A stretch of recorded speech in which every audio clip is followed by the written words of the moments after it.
TBNK Sports presents the High School Football Game of the Week on the Main Event Channel.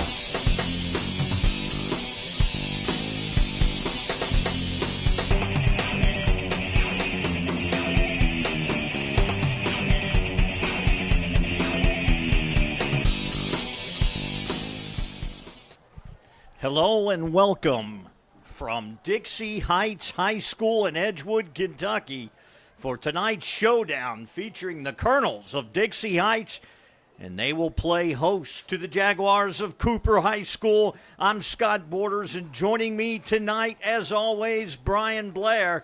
And Brian, I'm going to quit predicting these games. Last week on paper, it looked like it might be a close contest with Dixie and Scott. Dixie had something to say about that in an absolute trouncing of the Eagles in their home stadium. Now they have their homecoming game wearing the all-red, playing what a lot of people thought was going to be a very tough Cooper team, who might be the Sybil of high school football in Kentucky this year. They've beaten teams like Ryle.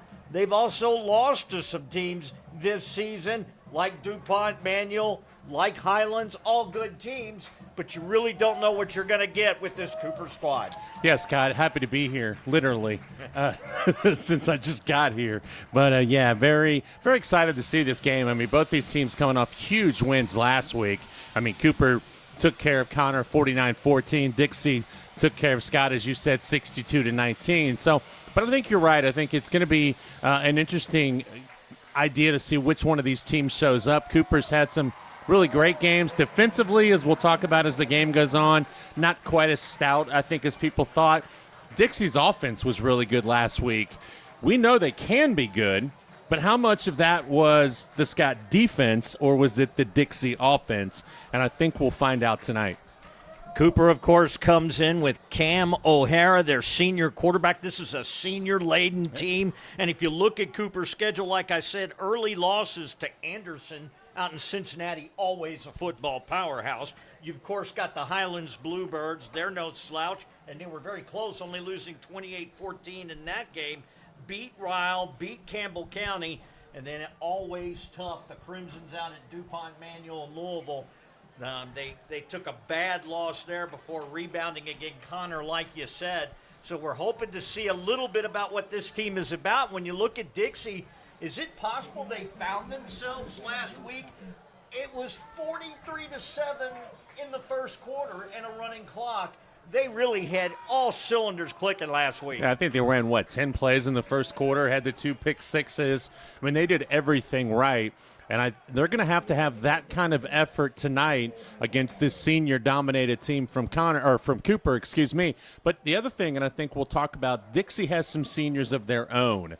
So this is going to be, I think, for Dixie an opportunity to come out, try to establish yourself early, and then hang on. We're underway as Luke Tucker kicks the ball off, taken by an up man at the 25-yard line who just runs straight ahead. Gets a nice surge out across the 35 near the 40. Stops short at about the 39-yard line, so good field position on a short kickoff to start the game tonight. Welcome once again, another production of TBNK Sports. I think it's going to be interesting in this game. We talk a lot about O'Hara and Fields, the two quarterbacks. But in looking at this game, you look at Cooper in the backfield. Keegan Mayer, he's second in Class 5A in rushing yards, 736. And Dixie's been susceptible to the run, has had Cooper. So we'll see as they're in a shotgun to start. Right off the bat, yeah. Man coming in motion is Riker Campbell. They're going to go with the swing pass. Campbell was the motion man's got it for good. Good yardage out over that left side and into Dixie territory, out across the 45 to about the 44 of Dixie, and a big first down of 17 yards. Well, an ankle tackle might have saved him from going the distance on that, but just a little simple screen pass. Blockers were there, and Riker Campbell's a heck of a player as well. I'm sure we're going to say his name a lot tonight. He lines out wide here on the near side, ball on the left hash. Under center this time goes O'Hara. And there's his main man, Mayer, who gets a good start over the right side and a big gain out to the 35-yard line. Pickup of about 9 yards on first down. Not a big guy, but he gets – I watched a little bit of film on him this week, and he he has a nice way of kind of getting in amongst the big guys and kind of disappearing, and he cuts well and just seems to find the hole. So it'll be interesting for Dixie to try to keep him in front of them, as that time a nice tackle on the outside. Randy Borchers, coach of Cooper, scripting those plays like most coaches do, and found success in the first few plays here on this opening drive. Man coming in motion is Drew Harmon. They are going to give the handoff to Mayer up the middle. He breaks into the open momentarily and is finally brought down about the 20, but another 15-yard stamper for a first down. Hudson Morris there to make the tackle, but he made the first man miss and was able to get a lot of yards after contact right there. And Cooper rolling here early. So officially in the red zone. Mark it at the 25, wide on the play. Another empty backfield. O'Hara shotgun. Looking to his right. Now it's flushed right up the middle. It's going to have positive yardage. Nifty move, and he might be in for the touchdown. I think they're going to mark it short. No, Brian spots some laundry on the field. Yeah, I think we're going to get a hold. Somebody on the offensive line from Cooper. Dixie had pretty good pressure, and O'Hara was able to step up, so let's see what the call is. Yep. It's almost always a hold when you see it like that, and certainly where it was on the field. And they're going to mark it back 30 or back 10 yards from the 20 to the 30-yard line. So that's going to bring up a 1st and 20. Well, now can Dixie take advantage of this? And I think we're going to get a quick timeout. That's what it looks like, is both teams going to their respective sidelines. Kind of an important first drive to really set the tone in this game. And right now, Cooper behind the chains, but it's been all positive before that. And that's what I was going to say. I think that's a big penalty for Dixie's defense. I mean, it's a break for real, and I think that it's going to give them a chance to kind of catch their breaths. You know, sometimes I think you come into these big games, it's homecoming, you've got a big-time opponent on the other side. You can be too amped up. And you wonder if Dixie just needs to kind of take the time out to settle guys down and just tell them to make plays. You know, they've had a couple chances to make tackles tonight early and haven't been able to do it. So I think that's just to settle down, guys, because this is a team in Cooper. They can score some points. You don't want to fall behind early in a game like this. Cam O'Hara, not really known as a dual threat quarterback, had 13 yards on 19 carries. It was kind of a nifty run right there. It was. And he will be once again under center. Mayer is going to be the lone setback. And again, they're going to put Weathington in motion this time. Mayer gets it up the middle and again gets by the first wave, so gets balls out. Oh, there's a fumble at the end of the play, and Dixie has it. Boy, that couldn't have gone worse. It was a fumble on the 25-yard line. Would have been a 5-yard pickup, and Dixie was right there. Not sure who forced the fumble or who came up with it, but it was a pretty good hit as Mayer got through the initial line. And Dixie, let's see now if their senior quarterback can get them going a little bit. That brings the ball to the 25-yard line, their own 25, but they stop Cooper with the first turnover of the game. And now in shotgun formation for Dixie. Fields set to throw right side, complete on his first play, and that's a young man who has come on strong in Parks Vandahar, is second on the team coming into this game with now his 18th catch on about 280 yards, has 3 TDs. And it's a significant gain of about 7 on first down. Vandahar, good week last week. 2 catches, 101 yards, 2 scores. They're going to almost end up, or they will end up with 4 to the near side, but it's a keeper for Fields looking for the first down. I think he got it. And he continues to drive, and I think where they marked it, Brian, you're right, he got it. Forward progress. And he did a good job right there because the Cooper defense was trying to strip that ball away. And he did a nice job to hold on to that and get the first down. To the 36, the senior Mason Fields we saw grow up in a big way, maybe against a subpar Scott team, but nevertheless very effective in the first half. Throws it long, has a man open right sideline, and he just lost the ball. Ball was a little to the outside. It was, but I think Hudson Morris right there just kind of lost where that ball was. You've got that kind of sky at night where it's, you know, you get the sun's going down. And was that Vandahar or Morris? It was Vanderhart. Vanderhart. My apologies, but yeah, he just looked like he couldn't find it when he turned his head.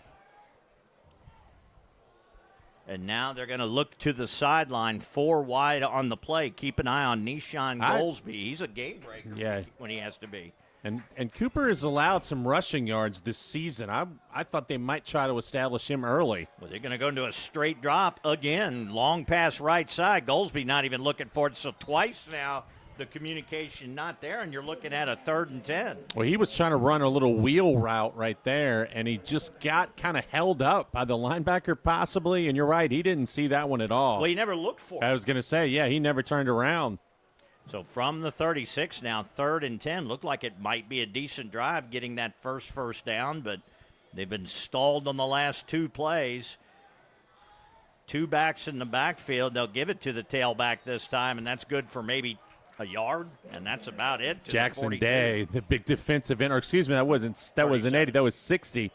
Matt Artishkevich had the tackle on that. I hope I said his name right.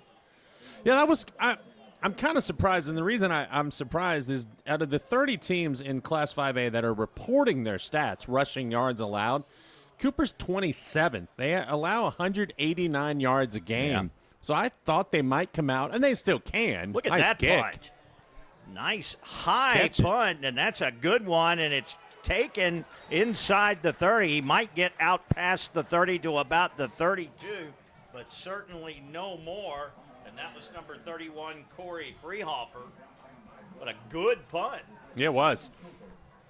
Not exceptionally long, but high enough that gives your guys a chance to get down there and get the coverage set. But, yeah. So, Cooper had a great drive going, but the fumble sets them back. Their defense comes out and kind of bails them out. Let's see what they do. Because on the flip side, Dixie also allows 146 yards rushing a game. So I thought this would be a case where both teams would really try to establish the run. Cooper did a little bit of the end of that first drive. Cooper's about 132 yards per game rushing, but that's well below, about 58 yards below their opponents, like you were saying. So they are going to hand the ball off to Mayer, and he had a good seam. Looked like there might have been a face mask, and I think that's what's going to come out. I think you've got it. The back judge way back in the backfield saw it. Looked like his head kind of turned a little bit. That's the dead giveaway, and, of course, that's the 15-yarder. And well, Dixie took advantage of a penalty when Cooper had the ball. Can Cooper take advantage of a penalty on Dixie now? It's going to put them. That's because it's a big one. In Dixie territory to the 49-yard line. That's huge. Yeah, it is. So you started off on the 32. That might have been a 2 or 3 yard pickup. You never know what it would have been. And he not grabbed his face mask, but still it's going to end up being ball in Dixie territory for Cooper, and they're going to go empty again, Brian. They're going to go 5 wide outs. Blitz coming up the middle, That's a freeze hold. up, and That's it a looked holding. like a hold he got away with, and I did not see Laundry, and I saw it too. The official, I honestly think the official couldn't find his flag because he was reaching to try to get it. I mean, it really looked like to me. Well, there is a flag on the far side of the field, I believe. So, yeah, that has to be it. Now, the intended receiver was Drew Harmon. Ball wasn't there, but you could tell. They're going to call an illegal man downfield.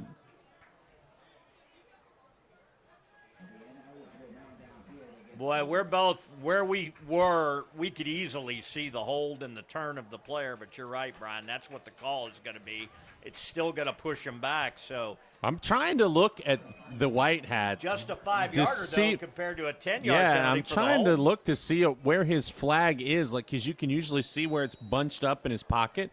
But I really felt like he was reaching for it and couldn't find it. But nevertheless, a little bit of a break. So you lose 5, but you still replay the down, so it'll be first and 15. The conspiracy theorist in me is like, did he know he couldn't get his flag out and he had to call something? All right, 2 wide outs to the near side. Mayer in the backfield. Low snap. Motion's free offer. They almost blow the snap, but it's picked up, and now he's just running with it. And that actually will get maybe out to the 47 for a yard pickup. Did a good job just to gather that ball in. And now Cooper's going to take a quick timeout. But low snap, but it was a good job of O'Hare just to pick the football up and get anything positive out of it. 8:03 left to go, first quarter, second drive of the game for Cooper. No score from Dixie High School. It is homecoming here in Edgewood, Kentucky.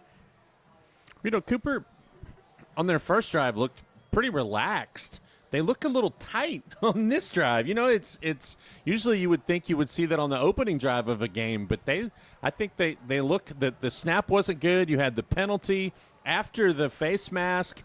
Just a little off here in the last couple of plays. And you are talking about a team who can open things up. Cam O'Hara, 63 of 121, 886 yards. That's not going to necessarily wow you, but they flat out can move the ball when they have to.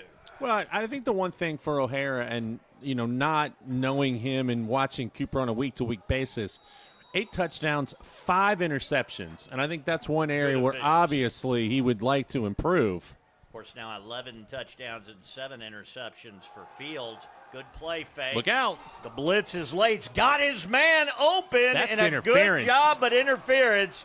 The coverage was a little too tight as it was number 4, Hudson Morris of Dixie. And really what happened is one of those cases where Drew Harmon, the intended receiver, slowed down and ran right into the back of it. But Morris never turned around either to find the football.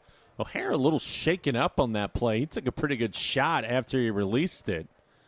He's going to be okay, but that hurt. You could tell by his reaction, and that penalty hurts. So 2 big penalties on this drive that have really aided the Jaguars. Well, 4 penalties in the game, 2 now for each team. And that'll put the ball to the 38-yard line of Dixie in a first down. Oh, good pressure. Good job right there. Blitzing was Roden. Handoff up the middle, and Meriden, and you said he's not real big, and it was a good tackle by the leading tackler for Dixie right there. And Brad Roden, who came in with 34 tackles, leading the team, 4 tackles for loss. Holds him to a short gain there. Yeah, he was just coming off the edge, off the left side, and he just got Mayer about the time he touched it. Good job to get him on the ground. We'll call it no gain, so it'll be 2nd and 10. So Mayer back in the backfield with O'Hara. The main running back is Mayer.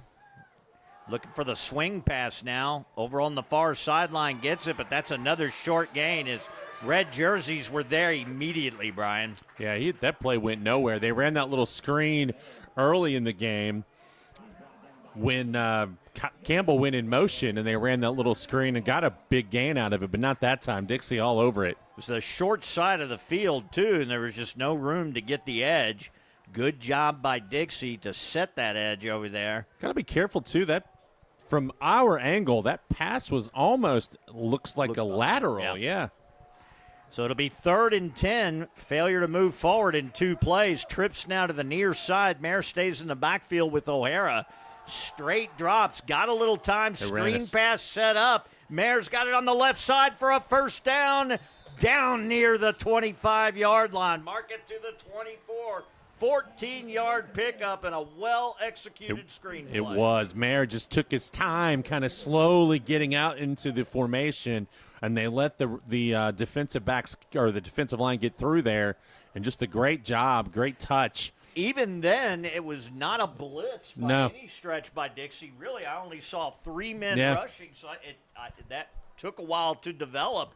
But still plenty of blockers out there with Mayer, and he used his speed to get the first down now inside the 25 at the 24. This is where they were on their first drive and fumbled. Man coming in motion is Wethington. They're going to pitch it outside, and Mayer again. There's just nothing there in the corner, so he fights it inside, and that's good for positive yardage to the 20. He did a nice job right there of getting anything, because when he first caught that little pitch, I didn't think he was going to get much, maybe more than a couple. And he did a great job of just kind of sliding back to his left and going forward, which is so key, obviously, running forward. And he was able to get the 5 yards. So a nice play, a nice positive gain on a play that didn't start out so well. Mark the ball right at the 20-yard line. Call it about 2nd and 6. They're going to go quads now on that left side. Ball in between the hashes. Got Mayor one-on-one over here on the near side. That's where he's looking, and that's what he's going to try to find, and just really overshot him, and good coverage that time. And that, again, was Hudson Morris on the coverage. It'll be 2nd down. I feel like that's a play you have to let develop a little bit more than what he did. Or maybe put some air on the ball. Yeah. That play just looked a little off, but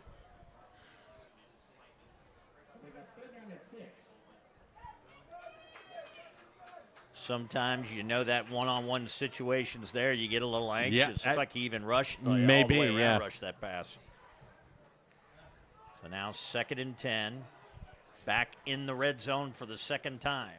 Brian says 3rd down. Apologies. Yeah. It is 3rd and 10. Looking to his right. Pass is short. It is complete. But for a short gain. This is 4th and 2. I'll tell you, they're going to mark the ball all the way to the 17. Well, almost 4th and 3, really. So Brian's right about 4th and 3. I think you're going for it, obviously, here. Now, you have a field goal kicker who's 4 of 4 this season. And actually, I think they just brought him in. Yeah, I think so, too. So 4:34 left to go first quarter, trying to get on the board here. But now O'Hara, that's Riker Campbell that came in. I'm not sure what we're doing. It looks like they are going for it. They're going to run a little wildcat formation right here.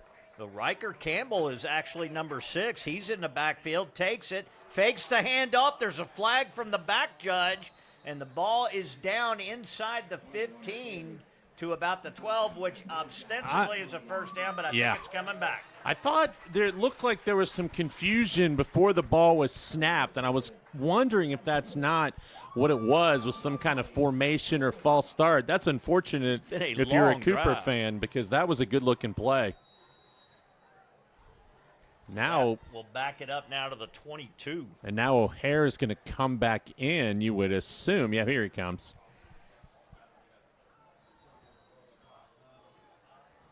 Been a penalty-marred quarter here.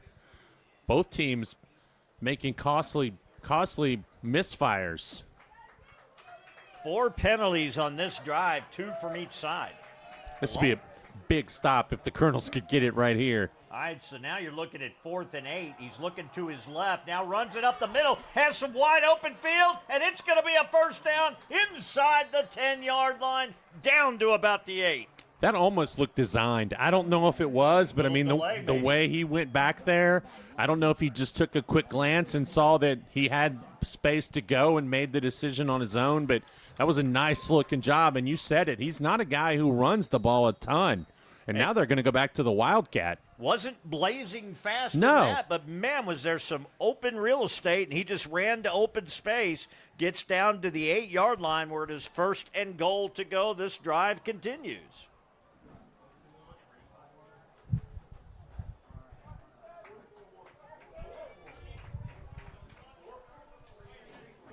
12th play of this drive, Brian. Yeah, if you're Cooper, I mean, obviously you've got to cash this in. I mean, it's been a great drive. You've survived a couple of penalties.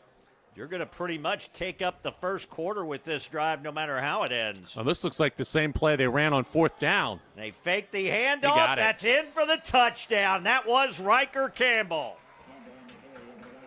Yeah, that was the same play they ran on the 4th down. They got called back for the illegal procedure. They figure if it works, do it again.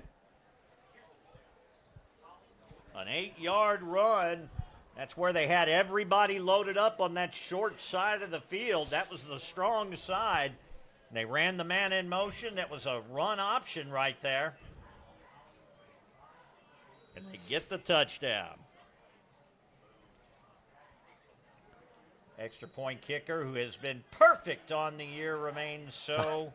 I didn't want to say it. You said it last week. I did, and I ruined it, so I wasn't going to say it tonight. But nice job by Cooper. It took up a lot of time, and you know what? I think if you're Dixie, you'd rather them earn those scores. Have those long drives. You don't want to give up the quick hitters. Now you've got to come back, I think, here and answer. Yes, you do. I don't know that you have to have a touchdown. We know Dixie can kick field goals. But I think this would be a nice drive to at least get a few first downs and get your confidence going offensively, that confidence that they had last week. You got to think they're going to mix the run a little bit. They haven't much to this No. point. I think one run play called so far. And that was on 3rd and 10. So, I mean, it wasn't even in a spot where, you would think they'd try to come out and establish the run. Brian, that was a 13-play, 68-yard drive. That was a big boy drive right there. That'll wear a defense out. Absolutely. And when you have guys who do play both ways, it's harder to play defense. That's going to go out of bounds. Yeah. That was close. That was a pretty good kick because it made the returner think about it for a second. And if that stays in bounds, it's not only a live ball. That could be very dangerous, but more than likely we'll see if they make them re-kick. It was certainly a short kick. Let's see if Dixie will just take the ball. Well, I said that about guys playing both ways. They don't have a ton of guys that are playing both ways because they've got a lot of guys down here in front of us in the tent going over film. It's amazing the technology in it. Very different when I played. I was thinking the same thing. We were taking sticks and drawing in the mud on the sideline because there was no turf. No. Leather helmets and all. All right, so Fields now in the pistol formation, 2 wide to either side. On the short side, they're stacked up here on the near side. Fake the handoff, wide receiver screen on the far side, goes nowhere. It was caught by Vandahar, but no place to run. Well, Nick Strunk just sniffed that one out, and he was right there. He was not fooled at all because if he doesn't make that tackle, there is nobody behind him. But there were 2 men to block and only 1 man to block. And Strunk did his job. 2nd and 10. Well, Vandahar has had his number called quite a bit here in the first quarter. Now they're going to stack 3 receivers up tight on the wide side of the field, but near the line. Looking to his right, though, and he's got the rush coming behind. Lost the ball. It's loose on the field. I think Cooper got it. I believe Cooper did pick it up, Brian. I was just watching the reaction of the Cooper sidelines. I don't think Dixie ever knew it was a fumble. None of the linemen reacted to it. I think the only person who knew was Fields. But I could tell by the Cooper sidelines over on that far side that they had it. That's a case where, you just hold on to the football a little bit too long. But a good play by Cooper to force the turnover, and the Jaguars a chance to capitalize here into the first quarter. 2nd turnover of the game, 1 for each team. That came on the blind side pressure, which Fields never saw. Maybe hung out in the pocket a bit too long that time.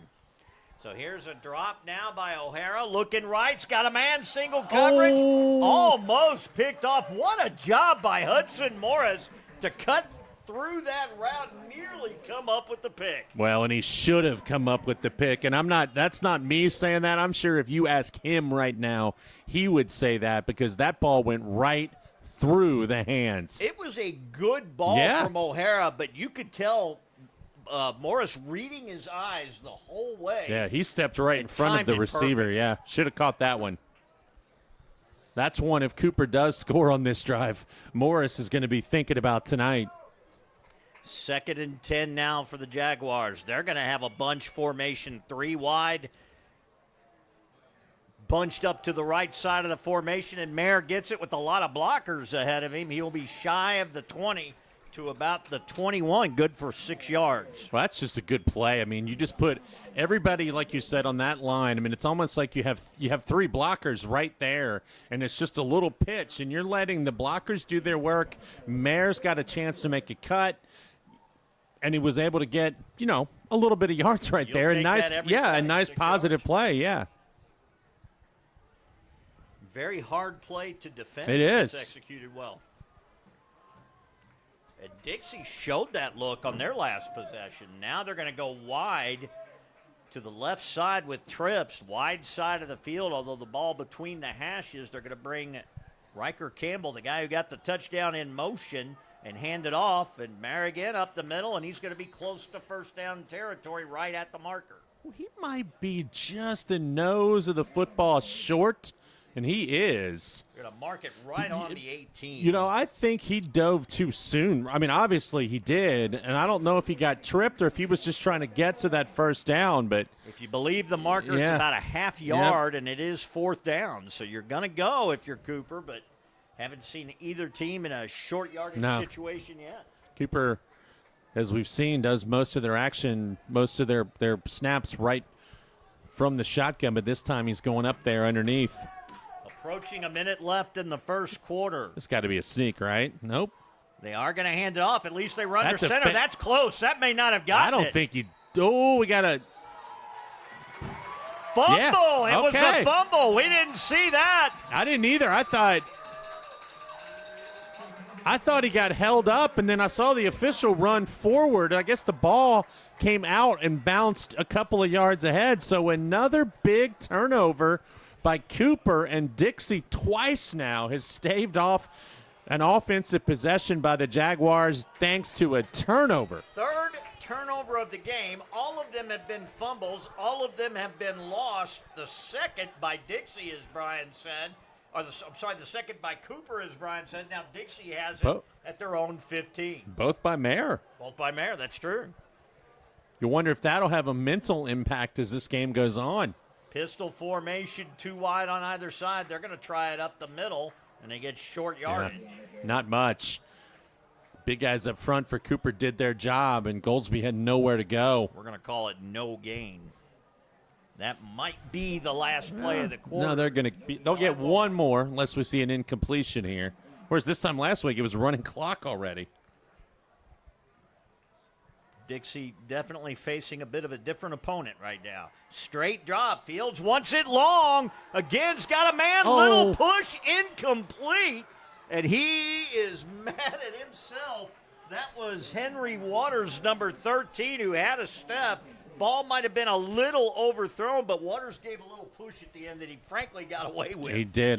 Both players were kind of hand jockeying coming down the field. The officials let it go, but I wonder if he would have just not reached back to push, if he could have actually run underneath of that pass, because it was a well-thrown ball, like you said, maybe just a hair long.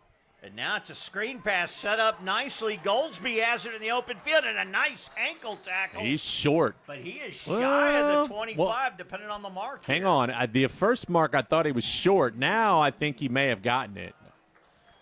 You've got to measure this. Nope, never mind. It's first down.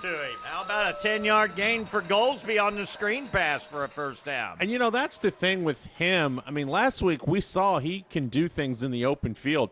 On the interception when he returned it for a touchdown. So I would think they would want to get him the ball in space more often. Thank you. Let there be light. And we are going to have one quarter in the books. The first quarter is over. Cooper, who had a chance to add more, they do muster one touchdown. Riker Campbell on an 8-yard run. It's 7-0.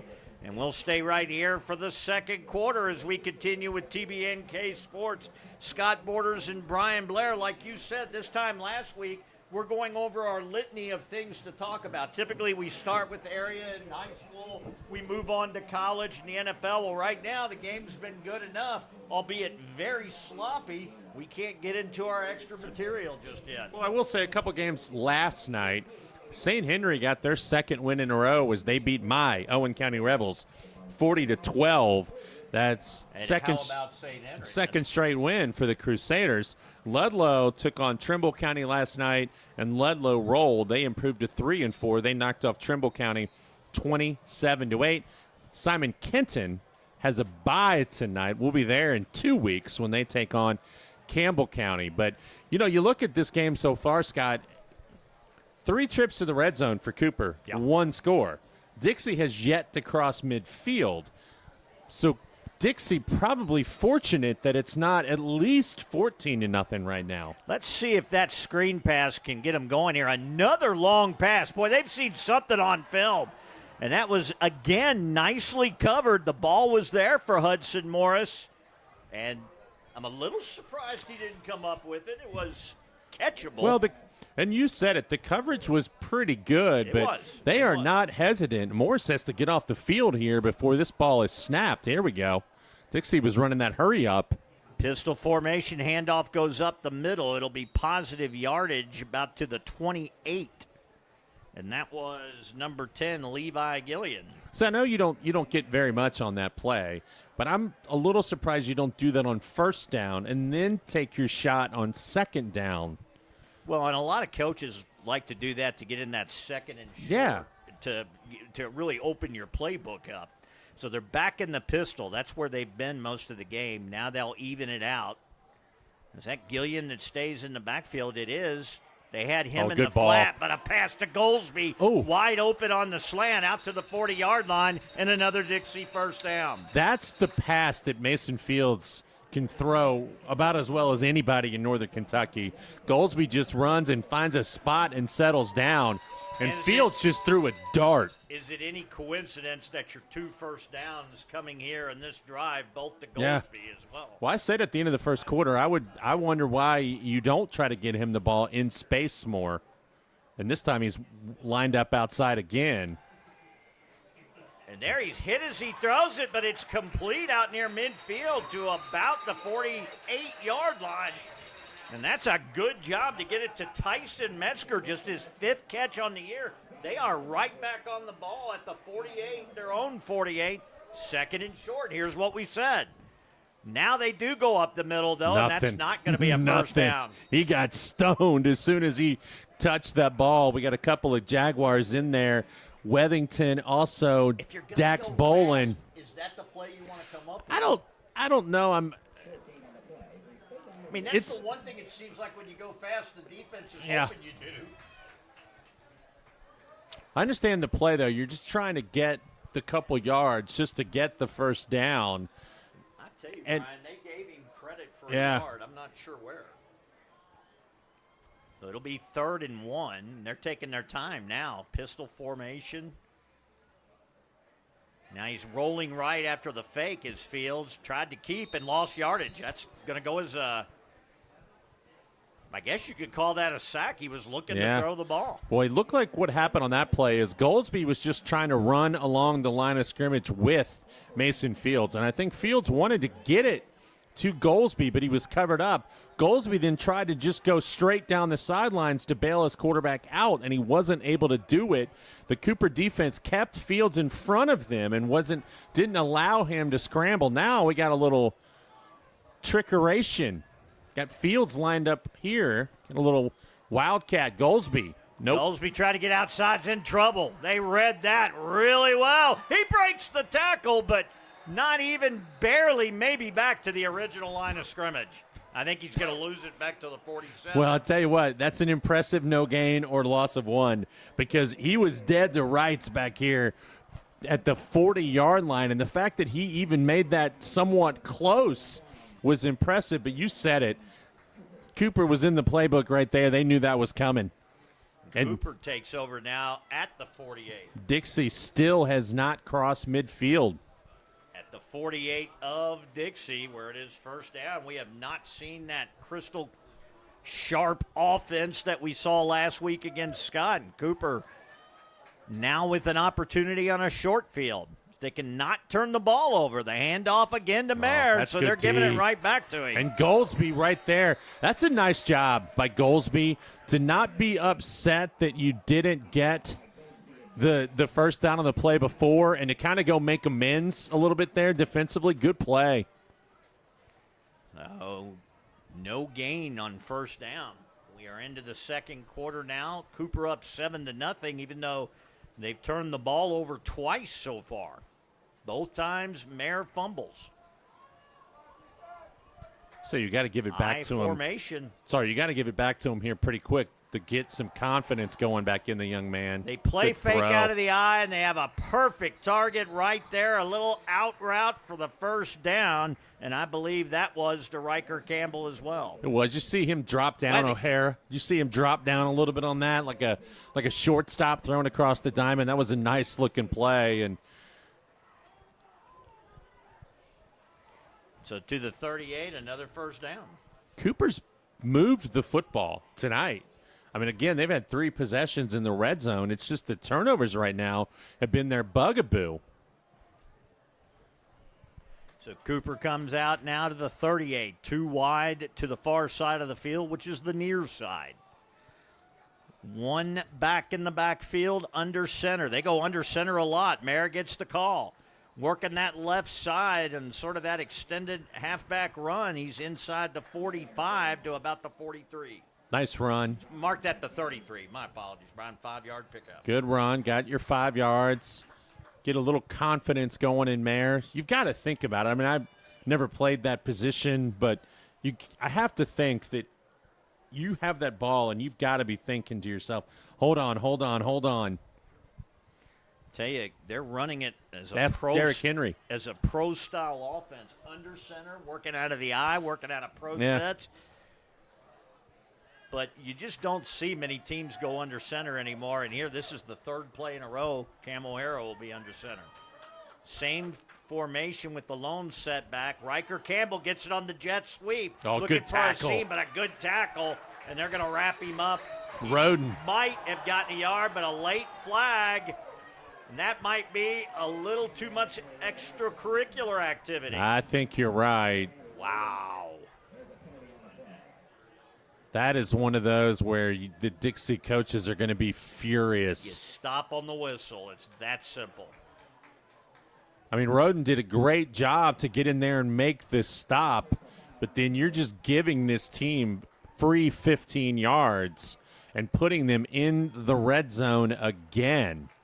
You're going to give it to him on the 18-yard line. It would have been 3rd and 4, 3rd and 3, and instead it's 1st and 10 at the 18. That is just not a good play. And, you know, we're all watching it. We could hear the whistle clearly up here, and that's an easy call for an official to make. Got to have some discipline. So at the 18-yard line now, back in the red zone goes Cooper. Dixie kind of a 4-3 setup, and then they move. Jumped. Another penalty. And the Cooper players celebrating, and they're going to say it was Dixie, and it was. That's going to be another free 5 yards.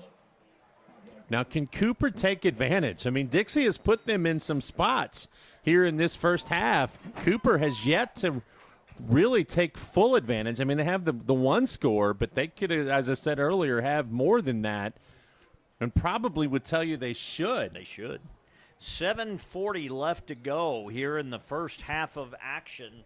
Offensively, Cooper has been up and down the field very methodically, but have only got 1 touchdown to show for it because of a couple of red zone turnovers. Spread them out a little bit. Quick drop. All the time in the world. Woo! Had a receiver come free inside the 10, but missed him. What a throw, though. I think that pass probably should have been caught. That was a laser shot over there on the sideline. Good patience right there, Little too. 3/4 It pass, was. and he ripped it, and I'm not sure the receiver thought it was coming that hot. We got the referees meeting again at the middle of the field, and they're going to mark off another penalty and another personal foul, and it's going to go against Dixie. That's going to put the ball at about the 6.5-yard line. Wow. Didn't see that one.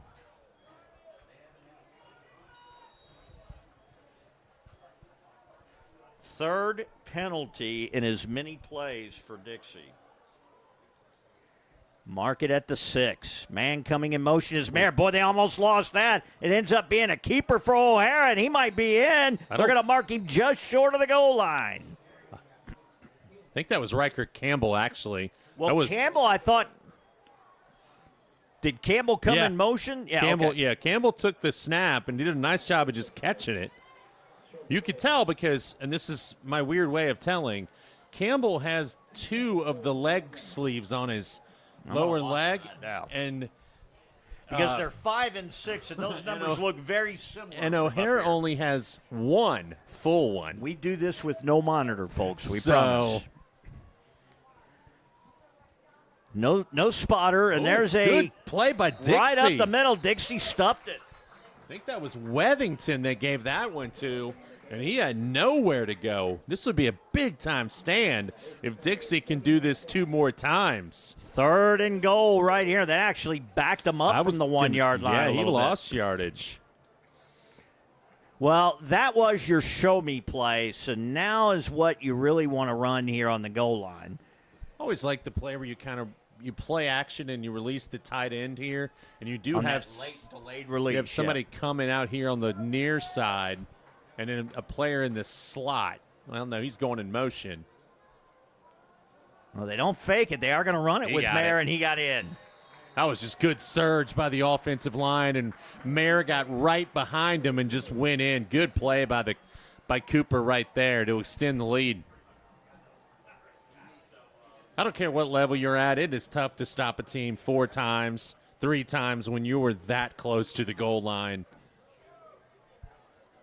An 8-play drive that time for a 1-yard touchdown. Started back on the 48 of Dixie. 5.5 to play. And the extra point is good. 14-0. Cooper with the lead. So that time the Jaguars were able to take advantage of a couple of Dixie miscues and able to punch it in, and it's 14-0. And if Dixie didn't need to answer the first time, they definitely do here. You're halfway through the second half. If you could somehow put some points on the board, and this is 14-7 going to the locker room, you'd have to feel pretty good about yourself. You don't want to have a quick drive here, though, and give it back to Cooper and let them go down and score. I still feel like they've really gone away from the running game. And, again, you look at things they might have seen on film this week. I think they felt like they could pick on these defenders of Cooper with the long ball. That really has not been the case. They haven't connected on one of those yet, and they certainly have not been consistent going back to the run, which tells me they saw a pretty stout, despite the numbers, They felt like there was something they couldn't take advantage of there. Well, you talked about it. They've played some really good football teams this year, too. So that does maybe skew those numbers. Uh-oh. That's a breaking free. Look out. One man to beat and ushered out of bounds. But Goldsby, with one return, gets it all the way into Cooper territory, and those are the kind of things that can swing momentum back to the Colonels here at homecoming. Well, and it's the first time all night they've been on their side of the 50-yard line, and Goldsby made that happen with just an electric return. And you know the key to that, Scott? He ran north-south right now. How many times have we talked about that? He found a seam, and he went with it and put the speed on display. Put a star by that play. Big return for Goldsby. Now the run goes up the middle, and now you kind of get the impression they may experiment with this a little bit. That's good for a couple up the middle. But Gilliard's getting the majority of the carries right now. He is. Well, Goldsby had to come out after the kick return to just get a breather, but he is still not back out there.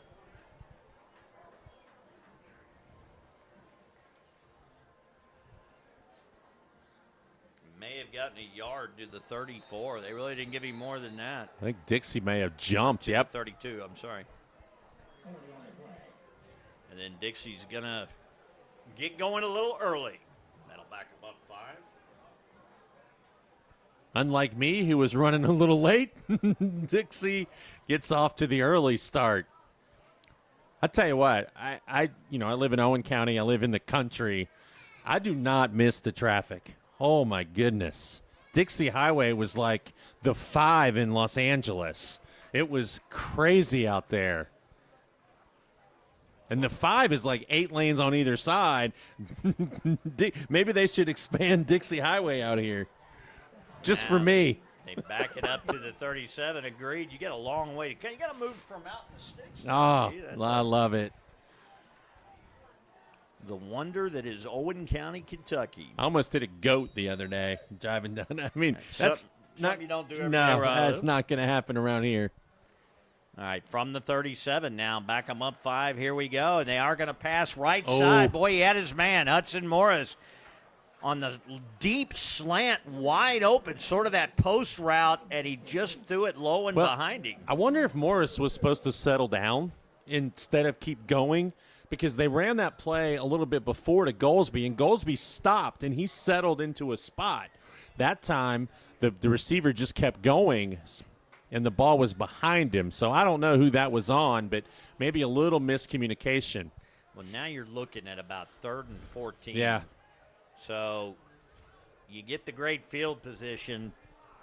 You Some didn't confusion. And again, penalties have just killed him. Stand behind the chains. He breaks free. Now on the run. Fields caught around the ankles and falls forward. He did actually pick up a little yardage, just shy of the 35. Maybe a yard. He comes up a little gimpy. You're right that he had him right around the ankles, and that's when it gets dangerous. You start twisting that leg, trying to get away. He's okay. And I want to clarify. People might think that I'm saying I almost hit a goat to be funny. No, that's dead serious. There you go. That was not for effect. We had, and I've told this story before, and I live not far from here, in what they used to call rural Covington. not anymore. Not far from the old Pleasure Isle, that area. And we had a wild boar. I remember that. In our neighborhood. And my friend made fun of me and said, that's probably just a pig. It's not a wild boar. We got it on the news that night, Brian. That was a wild boar. Because you live extremely close to my mom and dad, and there were more than one. I mean, there was 4 or 5 of them. That is neighborhood lore. I will never forget the news channel said police called sharpshooters to take the beast out. Sharpshooter was my off-duty sheriff deputy neighbor who shot the beast from about 3 feet away with a shotgun. If that's a sharp shot, then I'm a crack shot. And my neighbors ate him. Now, is that a herd Little of boar? gamey. Is that a herd? Yeah, sure. Is that what it is? I don't know. I have no idea. All right. Wild boar.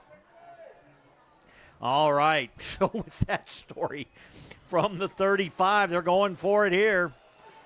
Steps up in the pocket and throws just to an empty spot on the field, incomplete, and that'll turn the ball over again. And more importantly, the drive only took about a minute and 30 seconds, 40 seconds, and you leave this Cooper team plenty of time to go back down the field, and Mason Fields comes off the field. He is clearly frustrated. I don't know, again, if he's upset at himself or the receivers. 4:03 left to play before halftime. What a great opportunity to shift momentum when you had that big return, and you've kind of spoiled that. Now you turn it over on downs at the 35-yard line. So Cooper an opportunity again, already a 2-score lead and plenty of time left on the clock. And the way they methodically moved the ball, this is perfect for them. Sets up Long. Got a man wide open. That's Campbell. Breaks to the outside. That's a touchdown. They wasted 65 yards. No time right there. They went for the big play right now, and he was wide open and then just outran Hudson Morris after the catch, showing some wheels right there. Number 6, Riker Campbell's run for a touchdown. That time he catches the big touchdown. Riker Campbell came in, 18 catches, 441 yards as the team's leading receiver. He will add to that with his 4th receiving touchdown of the year. He came in also 10th in Class 5A in receiving yards a game, averaging 74. He's right at it after that play. 21-0. Cooper starting to assert themselves. And if you didn't think Dixie was in trouble before, now you really have to regroup. And you can bet money this ball's not going anywhere near Goldsby on this kickoff. I don't even see him out there, to be honest with you. Goldsby is, but no, there he is. I apologize. This I'm ball sorry. won't go near him.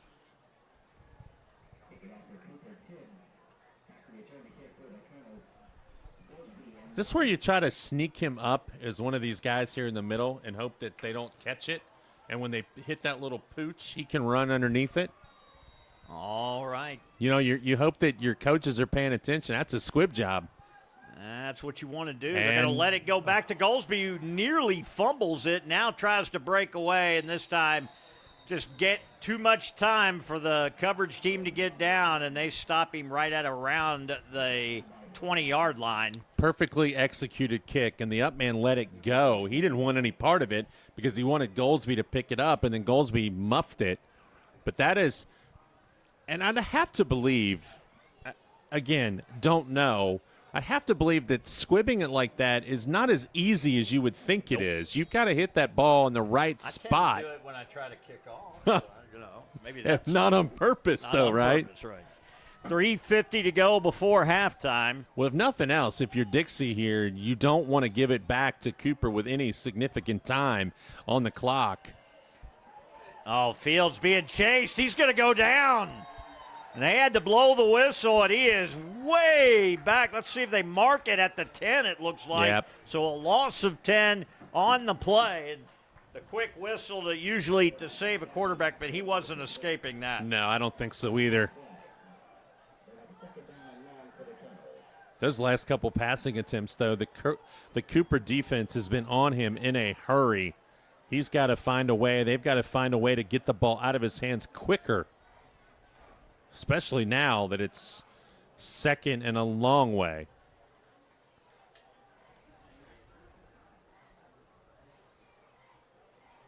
They got to get this over to Mose to get a first down. Got the snap, left side, complete on the short route. Now, Cooper called timeout here. I think they did. They want to get that ball back, so that's going to bring it to about the 14-yard line. They did call timeout. Randy Borcher's on top of it right there.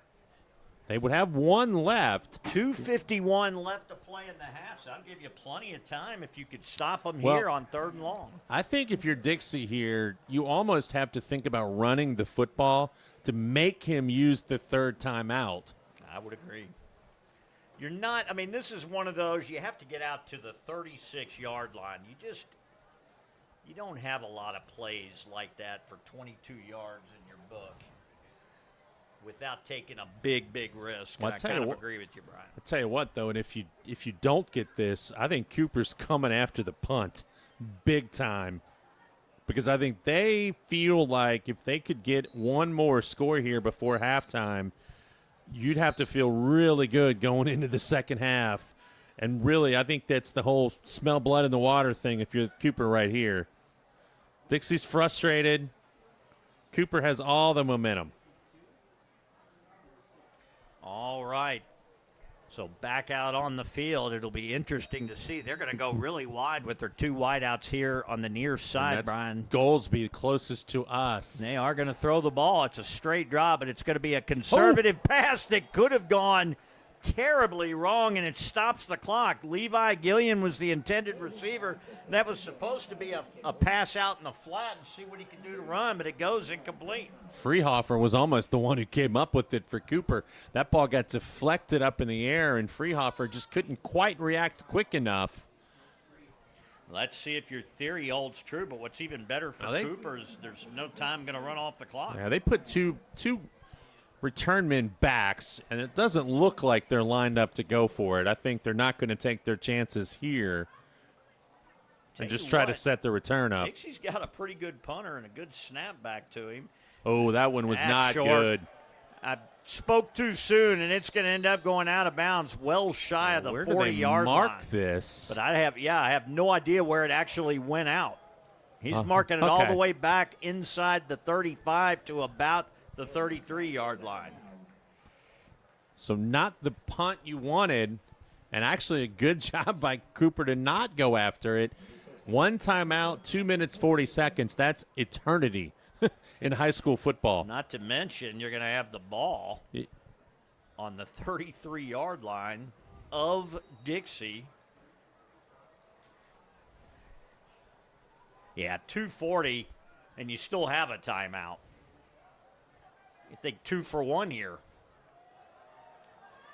They're going to give it to him on the long run, wide to the left side, still trying to get that edge inside the 30-yard line down near the 25. I didn't see any laundry come out, but you heard a lot of whistles. Player lost his helmet. I think Mayer lost his helmet, and the officials stopped the game because he's going to have to come off now. The rule that goes through the levels of football. They did get all the way down to the 26-yard line, so a 7-yard pickup on first down. And now they restart the clock. Yeah, he just lost his helmet. So Mayer comes out. Again, you're not really in a hurry. Oh, no. 2:20. If you're Cooper here, in all truthfulness, you'd love to take this down and score at the horn. I mean, there's no reason to be in necessarily a big hurry. Quad set up, 4 wideouts to the wide side of the field. That's where he's looking. They do a little wide receiver screen. Good tackle, but a nice run. Campbell's shifty. He is. He's got some moves. Surprising quickness. It's going to be 3rd down, but he got near the marker. It looks like 3rd and about 2.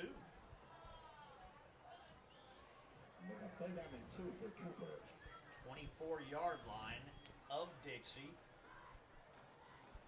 Now, if they don't get it here, would Dixie take their last time out? I don't think so. I agree with you. I don't think they would. Boy, a bad snap, but he gets the handoff away, and that goes right up the middle near the goal line, and they're going to say he stopped him at the 1-yard line. He tried to reach out with the one hand and get it over the goal line, but his knee was down. That's what the official says. I'm not saying that because I'm a long way away, but looked like a pretty good call by the official. And now if you're Cooper, you almost don't want to score too fast. Take as much time as you can here in this huddle. The 1:05 right now, so we ought to be under a minute by the time this play gets snapped.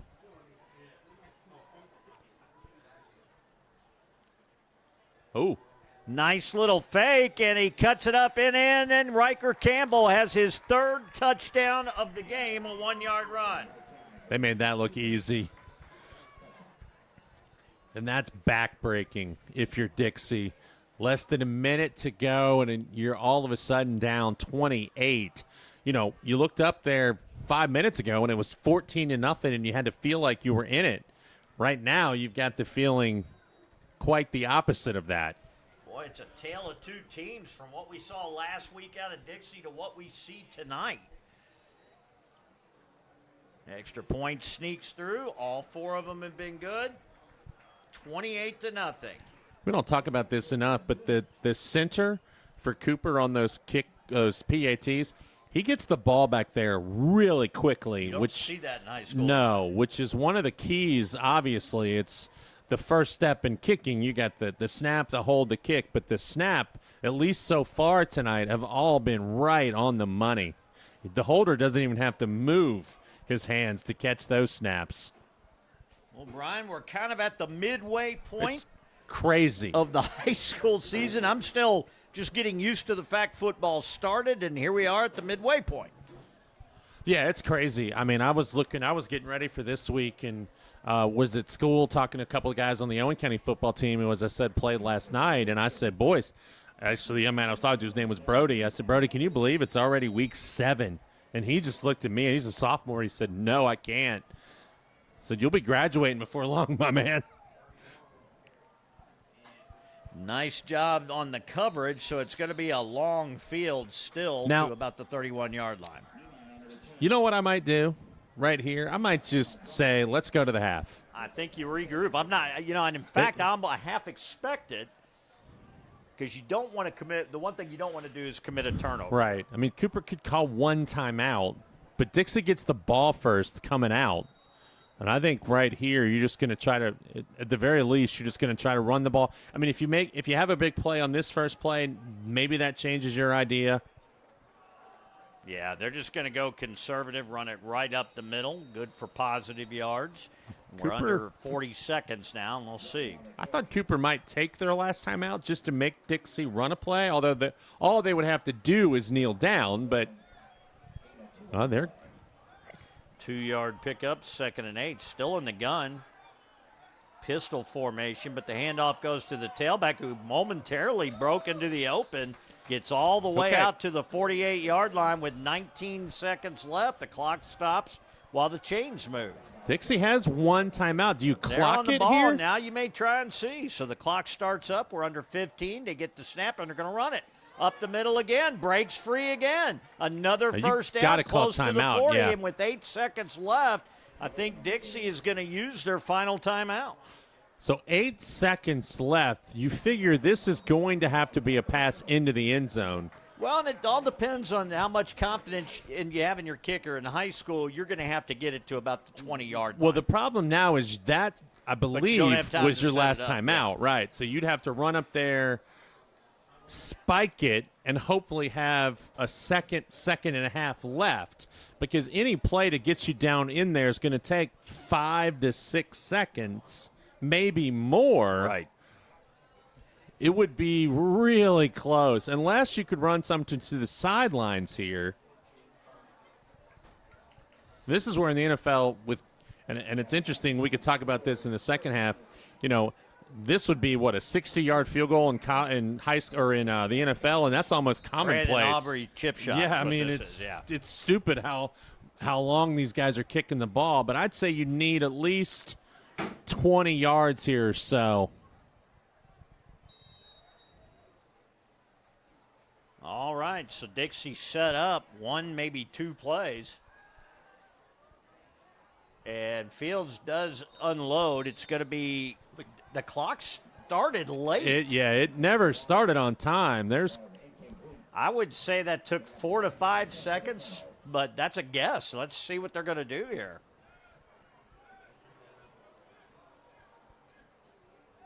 Now you've just got to throw it into the end zone. I mean, no matter how many seconds they say are left, looks like they're going to say, no, he was just looking for a ball. He put out 5 fingers. I just wanted the ball. Well, I think there were 8 seconds. Certainly there can't be any more than about 4 they're seconds. Just going to leave it what it is, yeah. 4.9 on the clock, so mismanagement really is not that much of an advantage. They would have had another play anyway and one more.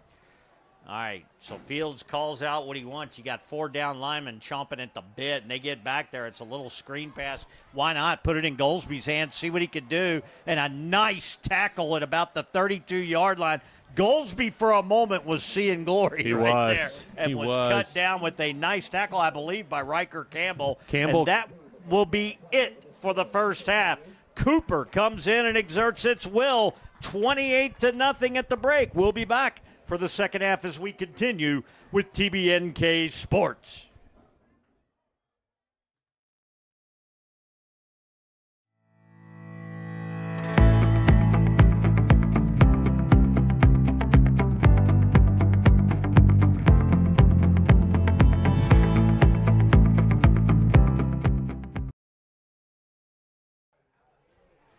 Welcome back from Edgewood, Kentucky at Dixie Heights High School, where the Cooper Jaguars have been an unkind visitor to Dixie Heights tonight, leading the home team on homecoming 28-0. It could have been worse as they fumbled 2 times in the red zone. In fact, they led the turnover battle, which is not one you want to lead in the first half, but everything else they did ended up being just about right. And Brian Blair, Scott Borders here. Brian, what about the effort of Riker Campbell? 3 touchdowns in the first half. Yeah, he's just a really nice all-around player. He has the 2 rushing touchdowns from right near the goal line, and then the long passing play where he just outran everybody. He outran the coverage once he caught it. He outran the defender. He is a nice guy to have on that side of the ball. But if you're Dixie, you got to get the ball here and you got to score. I mean, I think it's that simple. It's 28-0. You've created 2 turnovers, and you already said it. You're losing the turnover battle, but you're up 28, and that is something you're not used to saying. So Dixie will receive as they kicked off way back in the beginning of the first half. 24 minutes of football left, and Dixie offense really just never showed up in that first half. We'll see what they can do here in the second half as we get ready for the kickoff. And this is Eiler Tibbs to kick it off for Cooper. And probably the biggest mistake they made in the first half was kicking to Goldsby. And since then, this is the kind of kick we've been seeing as it's taken by one of the up men straight up the middle of the field. It'll be good field position for Dixie to start the second half to about the 38-yard line. Well, Dixie's had good field position a couple times tonight. The kickoff return by Goldsby set them up nicely. They just haven't really been able to get into a flow offensively. They've had a couple of long passes that have just been a little bit out of the reach or good coverage. But they've got to establish, I think, the running game here and try to get back into this just to keep the Cooper offense off the field. Well, and one thing we said, they never were able to take advantage of a porous run defense, and now they open up the second half running, but right into the teeth of the defense, get out to about the 41, but no more, maybe 2 yards. It'll be 2nd and 8.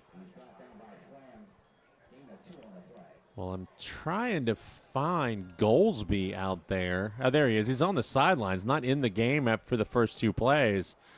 He's been your most explosive player so far. Yeah, he looks fine, and it seems like when they've wanted to come up with big plays, they've utilized him in the offense.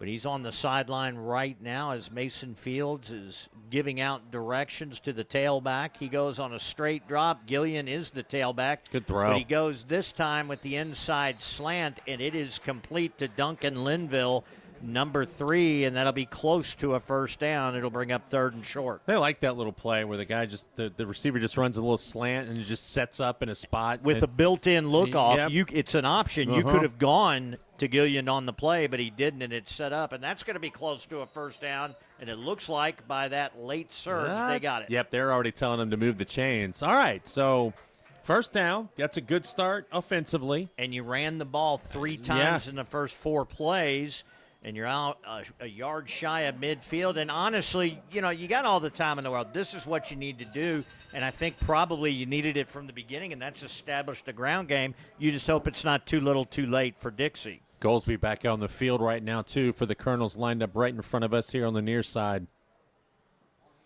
They are looking to the near side. Now he's going to take off and run, but does manage to get the pass away, complete inside the 30-yard line. And that, once again, was Duncan Linville, the second time he's found him on this drive, and a big first down for Dixie to about the 27. Well, I thought Fields was going to run, and I think the defensive back over there did too, and he kind of started looking in the backfield, and just a nice throw. And a good heady play. And there he's going to go long left side's got a man. Got it. It is caught. And how about the answer from Dixie? Nope, he dropped it. He dropped it. Or wait. Now I think he got the touchdown. I think Cooper's wanting to say that, and there's been a little discussion, but I did see one of the officials signal the touchdown, and it is a touchdown. Wow. 27-yard pass. I loved how he caught it with his hands. He caught the end of the football, that high-end catch, but it did come apart from him at the end of the play. No, we have no way of seeing that, but I'm going to let this extra point go through here. Not a lot of argument from the Cooper side. Some of the players were saying incomplete pass, but well, it happened here on the near side where we are, and it's a long way from the Cooper defenders, or the Cooper sideline, I should say. That's one of those cases where I'd have to see it again, but you always talk about completing the catch through the play. And that had to be close. We were talking about the Florida State-Virginia game last week, and there was a great example of a young man who's normally sure-handed, and they end up calling it an incomplete pass. Of course, we don't get review at the high school level, but it was a kind of situation where he bobbled it just enough. Never really didn't have the ball, but never really had the ball.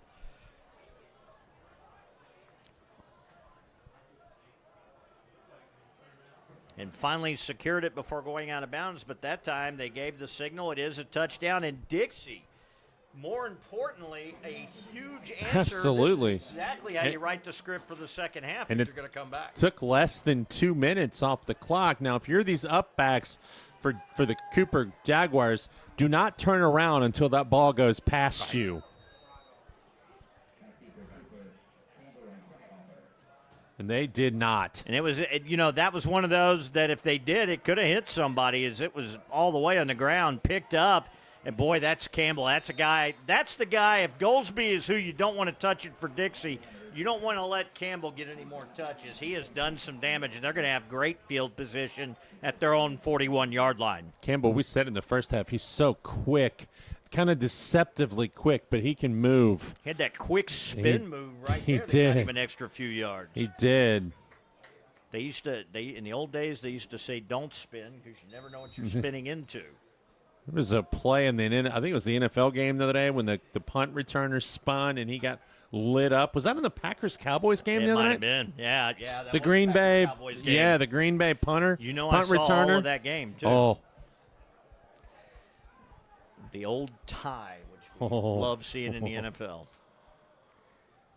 All right, under center, now hands off to Mayer, who fumbled twice in the first half. And Dixie running to the football. It's going to be a short game, but did it seem like Dixie a little more energized? Well, it here? did, and it helped out a little bit there that the play was a little slow developing because the man in motion for the Colonel or for the Jaguars didn't get all the way past, and there was a little bit of bumping, a little hesitation. But, yeah, you're absolutely right. A little more energized. Getting to the ball that time and second and long. And a quick touchdown will do that for you. You know, it's the type of game, too, where you can get a stop here and get an answer. Brand new game. They're going to go with the sweep coming to the near side. That's going to be a first down as Mayer got a good head of steam. All the timing in sync that time, Brian. Yeah, it was. You know, when you look at Mayer and you look at Campbell, both guys, at least from here, about the same size, but both are extremely fast and tough to get down on the ground. And that's what you want to do. You want to get a guy like Mayer, especially out in space like that, where he can really turn it on. He gets all the way to the 44-yard line of Dixie, where it'll be first down. I formation. Saw it a couple of times. Hard count. And that is going to go against Dixie. So the free 5. You'd have to wonder, and I don't watch Cam O'Hare committed to Western Kentucky University. I don't watch a lot of Hilltopper football, I'll be honest. But you wonder how much of that under center that they run at Western, you just watching him operate this offense and thinking about the next level for him, you wonder if that's something that Western really likes, is that he does have the ability to be able to get up there under center. Sometimes guys just aren't comfortable because they're in the shotgun so much. Fakes the handoff, a nice play fake, throws on the run, complete. And was that? Yeah, that was Cam O'Hara, and it was complete out to Matt Wethington, number 5. Yeah. And he gets it all the way out to the 6-yard line. Those 3 numbers I've had trouble with all night, 8, 6, and 5. Well, and that's their 3 main players. That was a good throw on the run to his left. To hit his man right there in the chest with that pass. Good job. And good answer here. Yeah, I was just getting ready to say the same thing. All the way to the 26-yard line. Now twins on either side of the formation and back in the gun. O'Hara holding, flushed out. Now turns back the other way. Did they throw the flag? Nope. It's incomplete, but I never. Yeah, there is a flag right at the 30-yard line, and that indeed is going to be a hold. And Brian saw it. That was pretty obvious that time.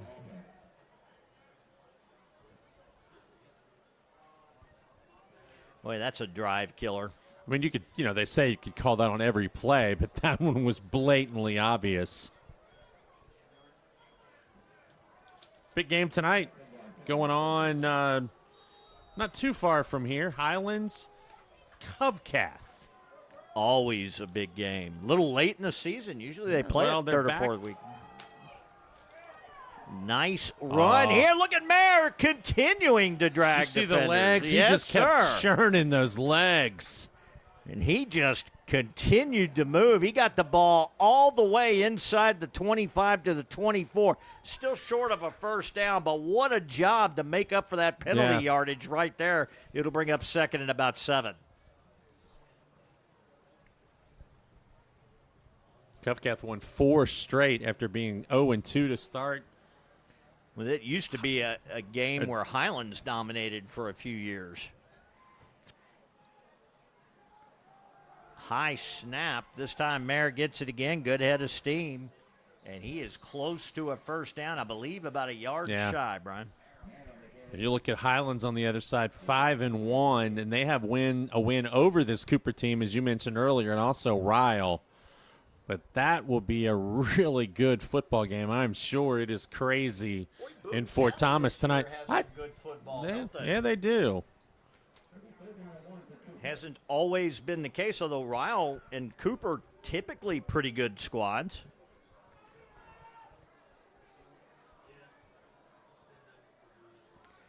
Short side has the trips. That's where they're going to go and set up that wide receiver screen. But Dixie answered it, but I think they got the first down.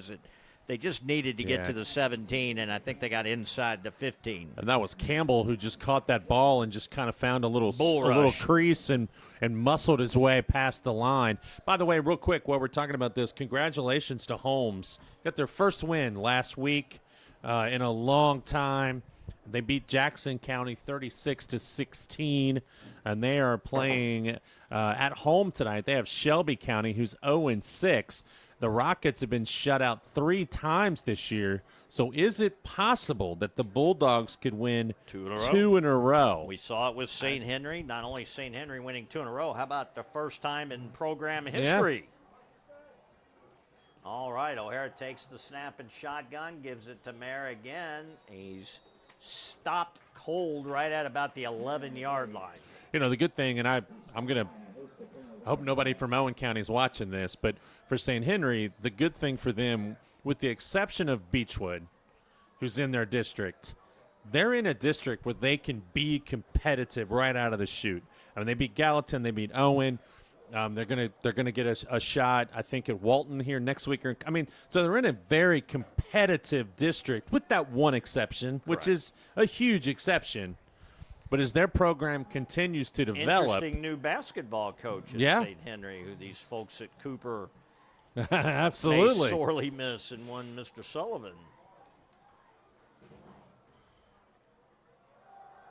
Handoff again to Mayer, trying to bounce it to the outside. Does. And is very close to another first down. Well, what he does, and I noticed watching some of his highlights, as I said, he likes to, as he goes outside, it looks like he's always looking to try to cut up the field. He's always looking for that little seam, that little crease where he can go forward.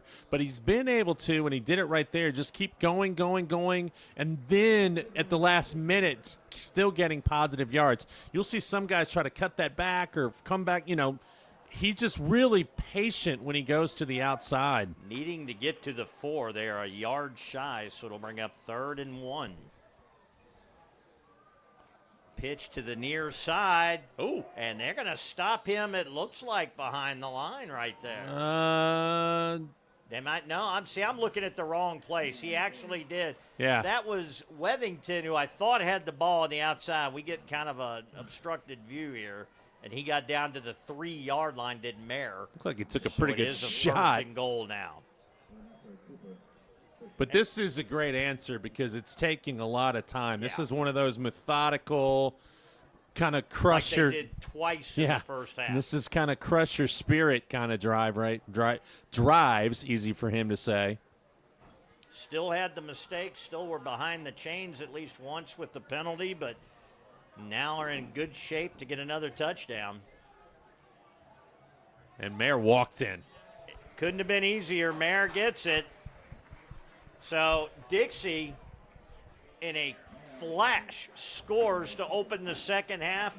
And Cooper says, we'll do you one better. We're going to methodically go down the field with 4:06 left to play in the third quarter. A good chunk of this third quarter gone. About a 6-minute drive right there. Cooper right back to a 4-score lead. And the one thing I've noticed about this Cooper team is they just don't panic when they get in those situations. Well, they're a team that runs their offense. They're going to do what they're going to do, and you're right, Brian. You never saw at any point where it looked like they were in any kind of desperation, even when they were behind the chains. The very next play, they run it to get to where they had a 2nd and 7, a very makeable second down. O'Hara's just very confident, very cool back there. Doesn't doesn't get in a hurry. He had is one time tonight where I thought Yeah. he got a little rushed, but for the most part, looks very relaxed. This is a senior-laden team, as I was saying before, and certainly you look up and down the Cooper roster. They've got senior after senior on this team, and Well, when you look at their schedule, I mean, they have a chance to really have a good they home got stretch here. a bye next week, and then they're at Scott, Boone County they host, and then at Simon Kenton. 3 very winnable games. Games they should win. So, you get those 3 under your belt, and, you get yourself into the playoffs. You finish 7-3. Your 3 losses are, like you said earlier, to really good football teams. The DuPont Manual, the one that I think will kind of maybe haunt a little bit, but maybe it's just something you learn and grow from.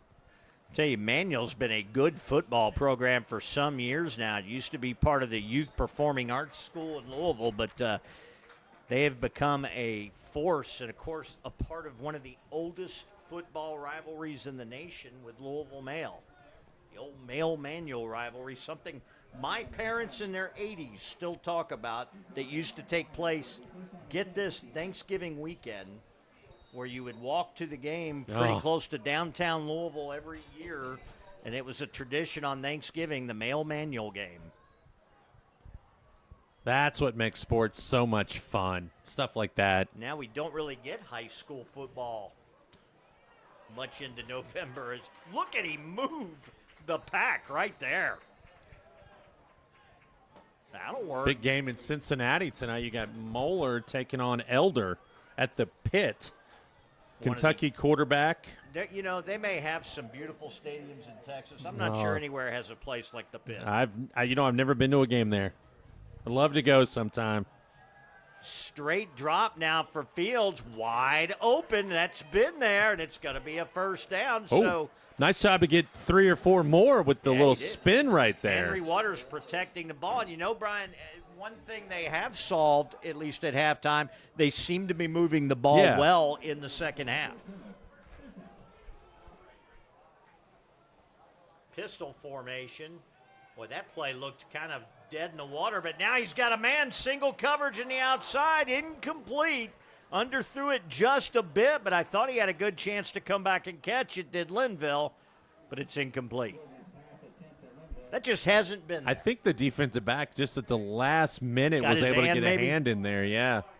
3 ticks over 3 minutes now, left in the third quarter. Dixie moving fast as they have to. Play fake, they're going to get it to Waters, and he fumbles the ball. Caught it on the near side. He's gone. And here comes the return. One man to beat. Cuts to the inside. And now is finally brought down inside the 20. That was Corey Freehofer, number 31, to scoop and try to return that. Well, thought he could get it all the way. Barnes didn't make the tackle, but he slowed him down and made him cut back inside just enough. And allowed the defenders to get there to him. But Freehofer almost had that interception in the first half on the deflected pass, and that time trying to get some extra yardage. An illegal block, I believe, on the return should stay with Cooper, but be not quite as good field position there. You look after tonight for Dixie, they've got Connor next week.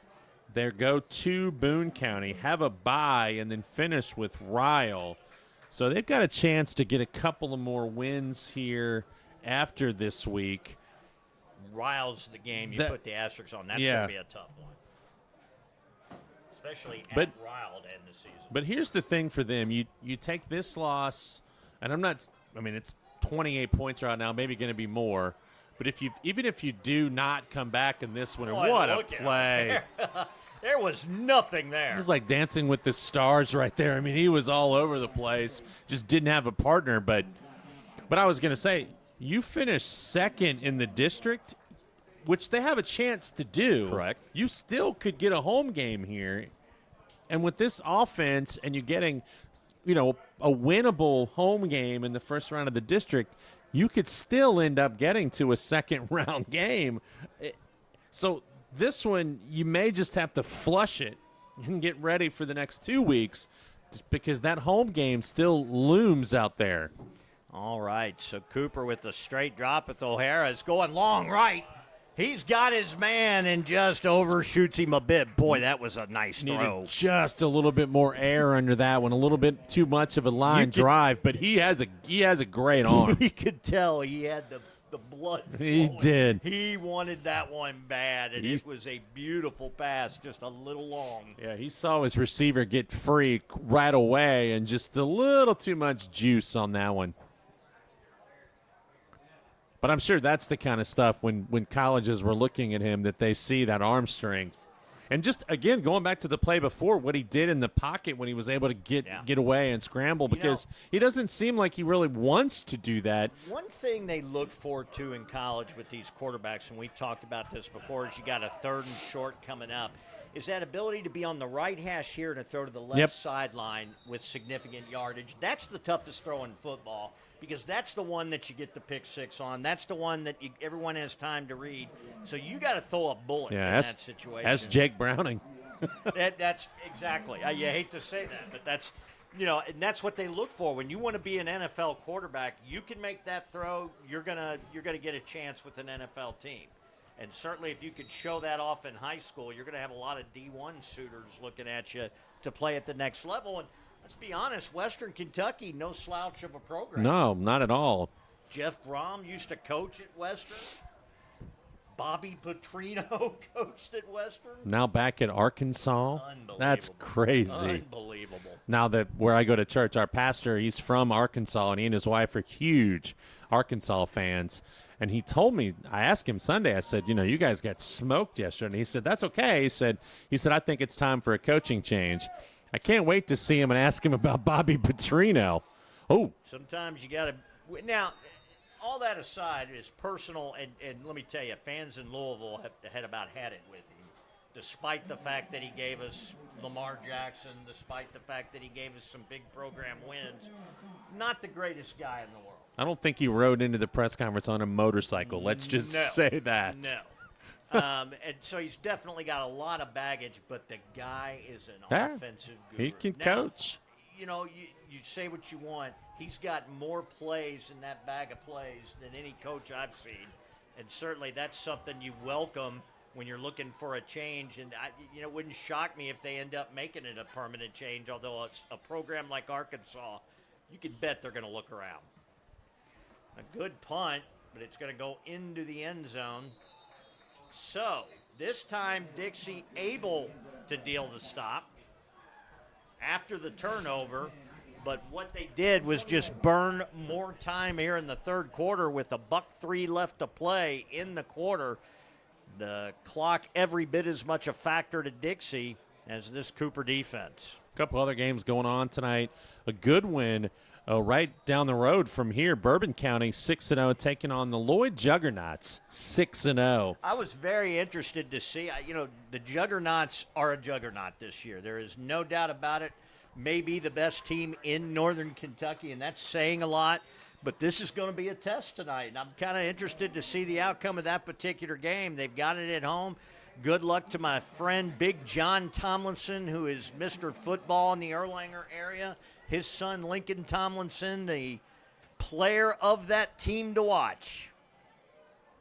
Lincoln having a huge year, both sides of the football. You talk about a young man that's going to get some heavy, heavy nods, especially from local programs, and he still has a couple of years. I think this is sophomore year. Trying to scroll through my phone here to see if I can get an update. A dangerous pass to Waters. It could have as easily been a pick six as Riker Campbell was there, and he was sniffing the end zone on that, but Waters does come up with it, and it is a first down. Clock now running with about 7 seconds. Dixie looks like they want to get a playoff, and they do. And it's going to be a long pass, middle of the field, incomplete, threw it at his ankles. Had a couple of those tonight where he's just been a little bit off. Hudson Morris, the intended receiver, and that is 3 quarters put away. with the score right now, 35-7. Cooper on top of Dixie. Dixie has the ball on the move. So third quarter action, late third quarter, Highlands leads Covcath 24-14. Actually, take that back. It's 24-21. Highlands on top. Couple of good games out there tonight. Wow. Of course, by the time you watch us, you'll know the finals to most of these scores. Just pretend right along with us.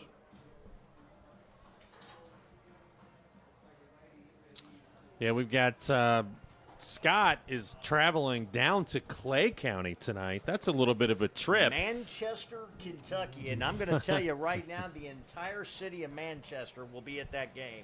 They always are. Clay Hometown County. of Richie Farmer. Yep, Clay County 1-4. Their only win this year over Rowan County. Do people even know who Richie Farmer is anymore? Maybe not.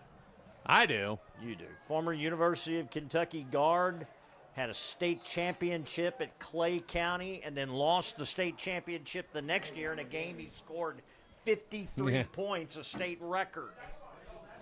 And then Beechwood's at Walton tonight. Beechwood, their only loss to Covcath. And who did that Clay County team lose to, Brian?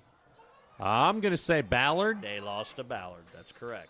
Eminence? I'm just and kidding. They beat Ballard the year before. So it was the same two teams 2 years in a row back in the 80s.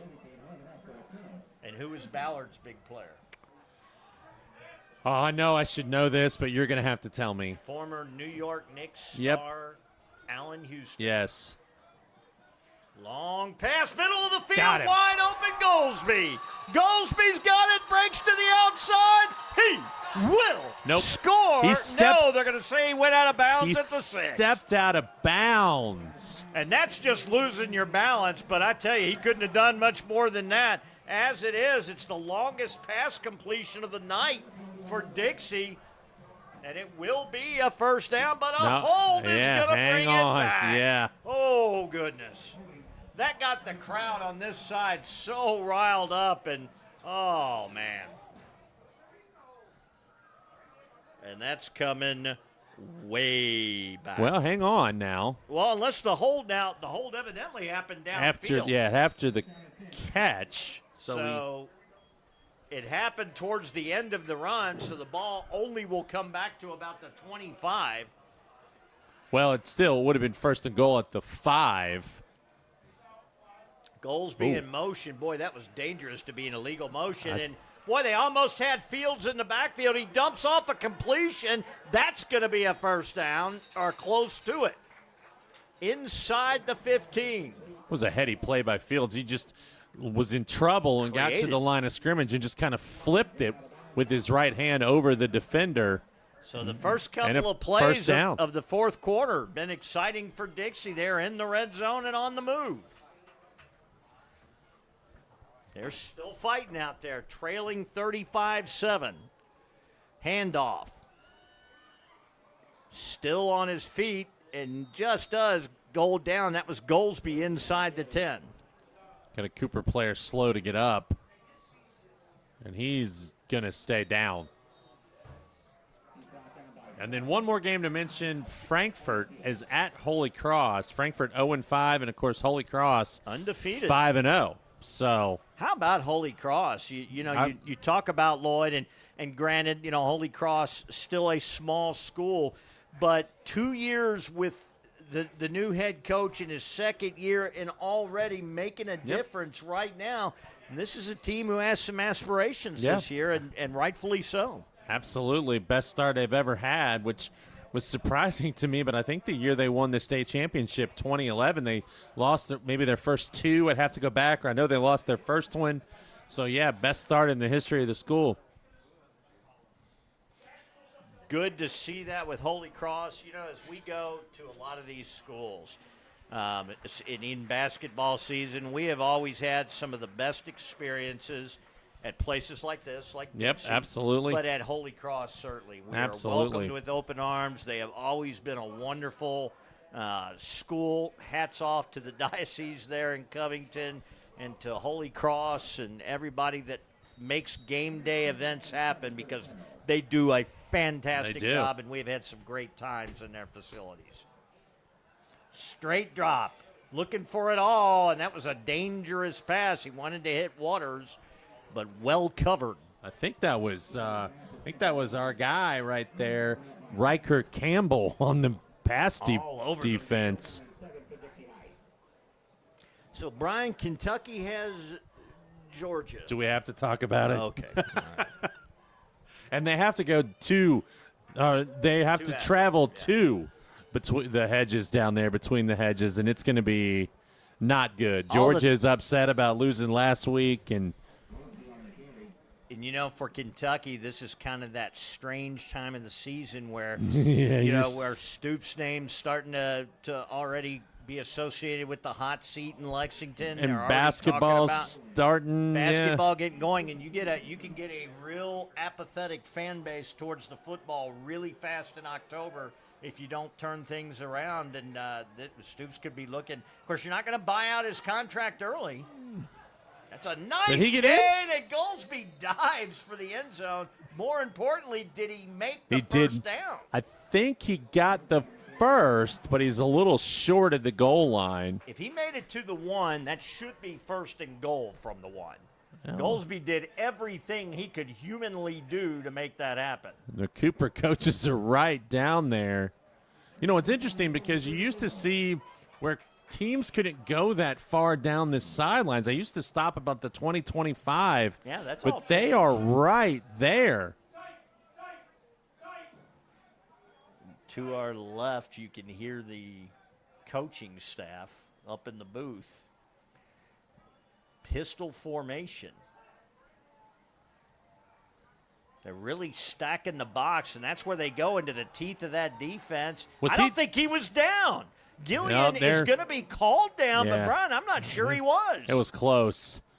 We saw a play like that last week that went in Dixie's favor. Gillian did the right thing, too. He got up and ran, and we don't have replays, so we can't tell you, but I never saw his legs hit the ground. Well, the only thing I can say is that nobody on the Dixie sideline really reacted. True. All right, so they're going to do it again. Once again, the box is pretty stacked. That's why they're going to go to the outside. Oh, he had it. I mean, that was there, and maybe a little high on the pass, but that's got to be caught. Yeah, and I think right there that he would tell you is Leo Wogenstall just dropped it.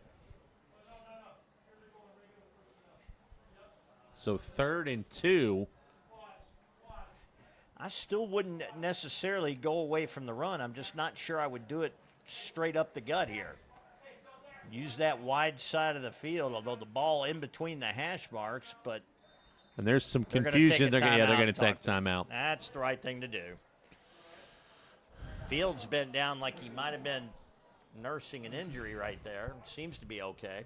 So, Brian, that leaves us with the other team in the Commonwealth, and I appreciate you asking about them. Well, I was getting ready to, actually, and I mentioned it to you at halftime. Louisville had a fortunate comeback win against Pittsburgh, showed some moxie, didn't really need to be down that much that early. More importantly for Louisville, what it showed is that Miller Moss, when his back's against the wall, can make some passes. And in the second half of that game, Miller Moss really took over. Louisville never got their highly vaunted running game going. And so it had to be through the air, and the pass he had to Nate Kariski in the end zone off his back foot was one of the better passes I've seen him throw. And this was after a pick six in the first half. And, of course, we all saw the ball boy and those hijinks. But that was crazy. But so it was a gut check win for Louisville. You still don't know what you get with the Cardinals, and now you're playing a team fresh off an upset win over Florida State, and you have them at home. Tough game for Louisville still. Swing pass, that's a good play call. I loved it. That's a touchdown. Get it in Goldsby's hands. Hang on. What do we got here? Go away from the middle of the field. Holding. Oh, you got to be kidding. I love the play. You're right.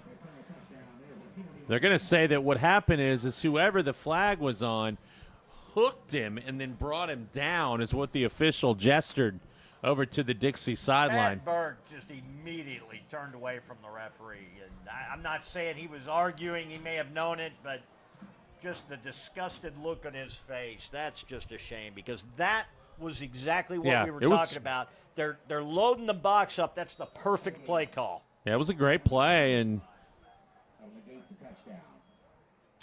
no, I think you're right. I think it'll be one of those where how does Virginia respond after the big win on the road, at home against Florida State?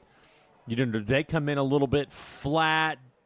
We'll see. I think it's a big opportunity for the Cardinals tomorrow. The more interesting game tomorrow, a lot of people talking about, how about Cincinnati hosting Iowa State? What a game. And a lot of people think Cincinnati's going to beat the number 14th ranked team in the nation. Now, what do we have here? Few injuries for Iowa State. Oh, my. I think the game, that is an interesting game, but the game I've kind of looked at and kind of want to watch tomorrow is number 16, Vandy, at number 10, Alabama. Because Vandy is the same team, if not better this year, that knocked off Bama last year. But you got to believe Bama's not overlooking them this year. They are not going to overlook them at all. But I think it's an interesting matchup.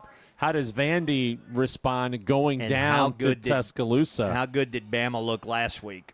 All right, the pass on the right side, and briefly had his man Linville open and just overshot him. Well, and Alabama's coming off a huge win as well. I mean, they go and beat Georgia, so it's the same kind of idea. Well, that's what I mean. How good did they look last in Georgia? I mean, they kind of manhandled Georgia. Yeah. It wasn't a blowout, but just they out-physicaled a very physical Georgia team.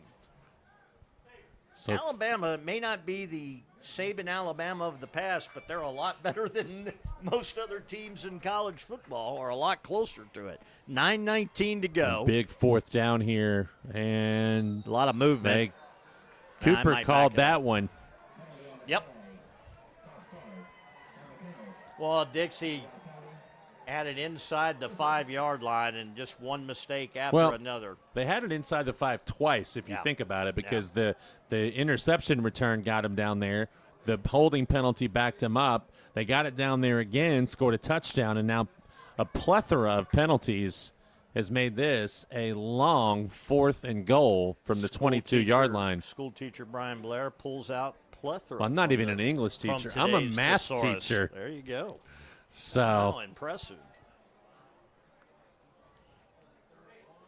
You had the myriad of pulchritudinous options right in front of you. Pull out plethora. And that is a lot of alliteration. Yes, it is. All right, so back it up again. Wow. 22-yard line now. They got trips to the left, 5 wide on the play, empty backfield, right hash, looking on the right side where he had 2, and boy, had it in and out of the hands. Linville's had a tough fourth quarter. Yeah. He's really struggled to hold on to the ball. That probably was not going to be a touchdown if he catches it, but I think you have to throw that into the end zone. Correct. Because even if he catches it there, he's not going to get in. It's a turnover on downs. It's a good-looking play, but Linville either has to go about 5 more yards before he turns around. I still like throwing the high, almost the Hail Mary type of pass, even from there, because when your guys know it's coming and are looking for it, you got a fighting chance at it. Where put a couple tall guys on one side and throw it up there. All right, so immediately Cooper back on the field, and they would love to take a chunk of the fourth quarter here, and they will start off with the stretch run to the right side. And Mayer now holding on to the football after those 2 first-half fumbles, and that should run a little clock. Well, and the thing about that drive and the penalties is not as much about tonight as it is about the next 2 or 3 weeks to come. Correct. You're trying to, and we say this a lot, you're trying to find those little tidbits that you can take with you into the film room, this weekend and say, okay, guys, look at what we did here really well. Instead, it's just the opposite. Another big run to the right side, tracked down at midfield, and Mayer is starting to put some chunks together as he gets it right at midfield for another Cooper first down. As much energy as they had after the drive to begin the second half, the defense for Dixie, that energy isn't there right now. Right. And you can understand it but and Cooper is just too good of a team to not have that energy and bring it every possession.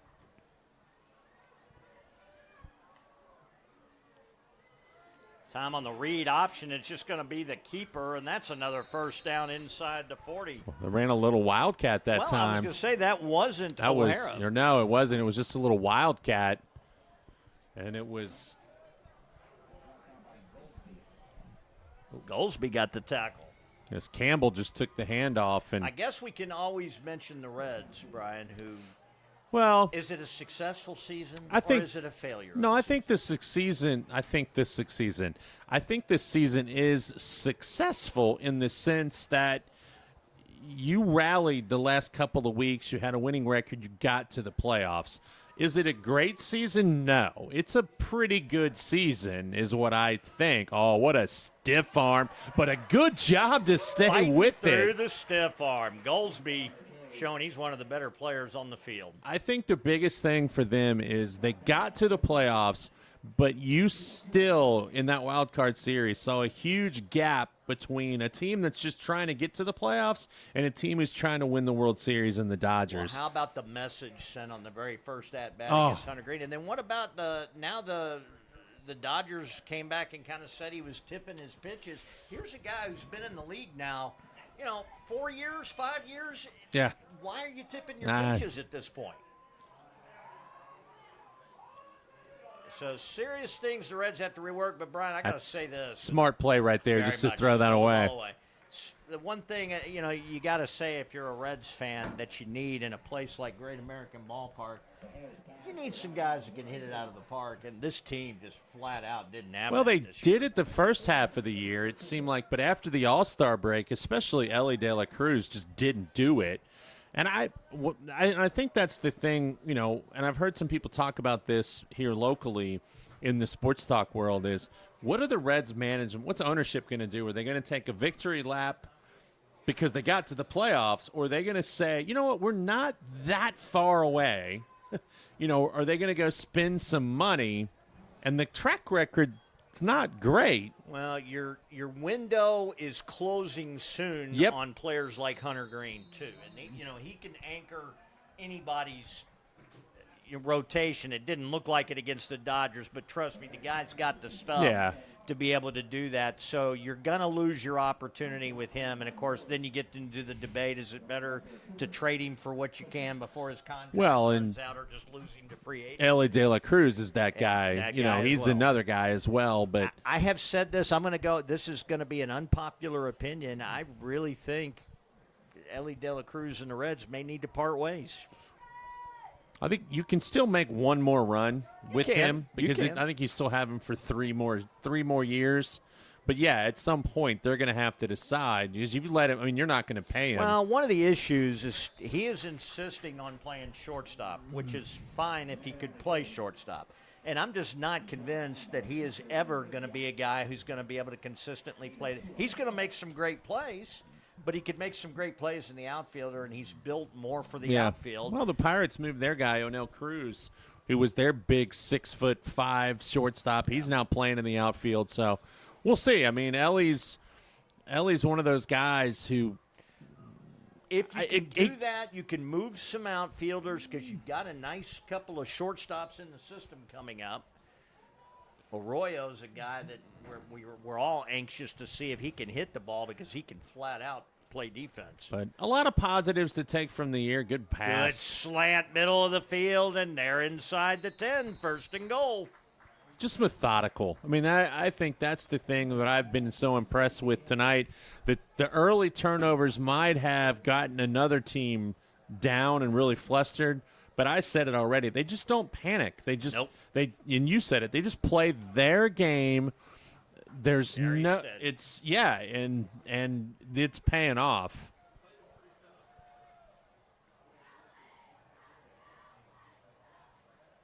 And they're gonna get tested. I think the last week we'll see about the game at Simon if it's a road game. But this team is a team that over these next couple of weeks in Cooper, they're going to be starting to think about the playoffs. Yeah. They went to the state title game here, and That's where they want to get back to. Are they good enough? I don't know. I would always take the team that's got a lot of seniors in those playoff situations. It's like you said, they have shown they can be vulnerable. They obviously play in a very tough region throughout the state football-wise. It's become one of the more competitive regions. It's not the 6, but it's definitely been competitive, especially in northern Kentucky. The thing about this Cooper team is they know what it takes to get there. They've done it twice now, and they've lost to Bowling Green both times, but they know, again, what it takes. They know the effort to put in, and you're right, it's senior led, but you think about since the start of 2023, they are 29-7. I mean, that's fantastic. Yeah, it's unbelievable. And touchdown, yep. Gave the extra push, and with 4:16 left to go, they're just going to add that exclamation point into what has been a positive victory for the Jaguars, who now are over the 500 mark on the year at 4-3. And, of course, Dixie Heights will drop to 2-5. Still a little misleading because Dixie can go on a run as well. Dixie's had a gauntlet to play at the beginning of the season. We thought they were kind of getting better as we saw them against Scott last week, and still a little shell-shocked from that. They come in here. We think we're going to see a little bit more of a competitive game, but really Cooper from the start sort of did their will and did what they wanted to do. Dixie had a couple of opportunities when it was 14-0, and they just couldn't cash in. And I think the play that really, and early on, that kind of salted this thing away for Cooper was the long touchdown pass that made it 21-7. And you really felt like after that play, or 21-0, I should say, after that play, you kind of felt the air kind of come out of the sidelines of the Colonels. But when it was 14-0 and they had the ball, and you're hanging in there, but that play, that was what, about a 70-yard touchdown pass, 68. Yeah.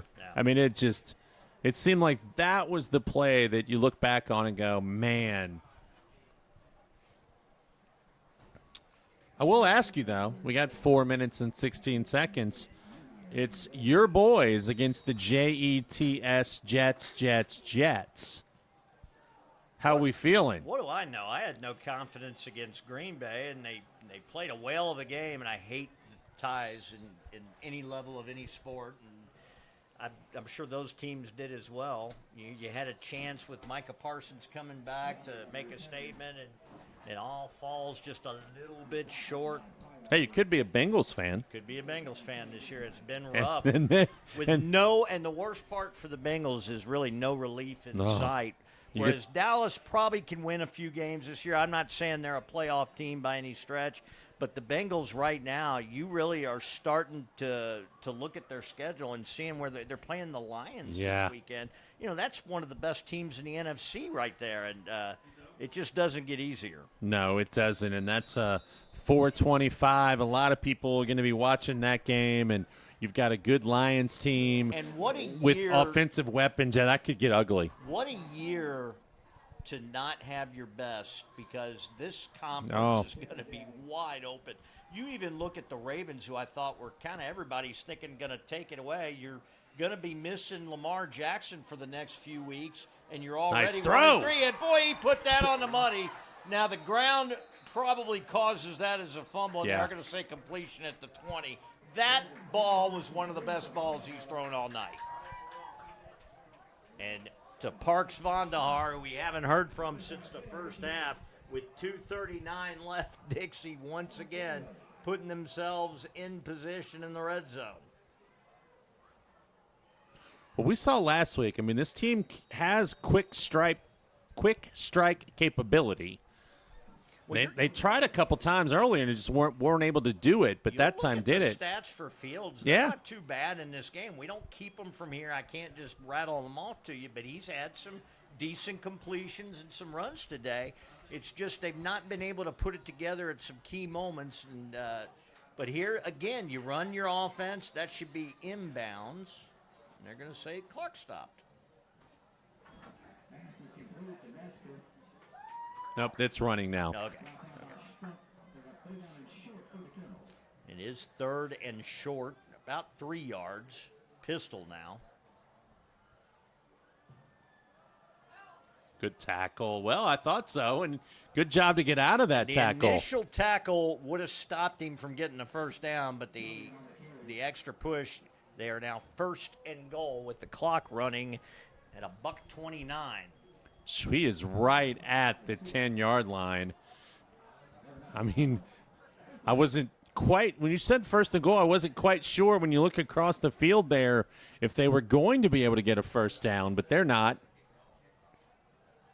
I mean, they'd have to get a touchdown. I don't mean they can't get a first down. Play fake, looking for the slant, but the blitz comes up the middle. He escapes, dumps it off, and, that's going to get close to the goal line. The dump off pays off. They get inside the 5-yard line to about the 2, and we're going to have a stoppage where a timeout is taken. As Dixie says, we want to get this score. We're under a minute with 56 seconds left. They want to push this thing across, and I do not blame them. No, not at all. I think this is a chance where, again, you're playing for the weeks down the road at this point, and you're trying to, you may be in a situation in a game late where you have to run a play to, tie or take the lead. So, yeah, absolutely. You've got to play this out.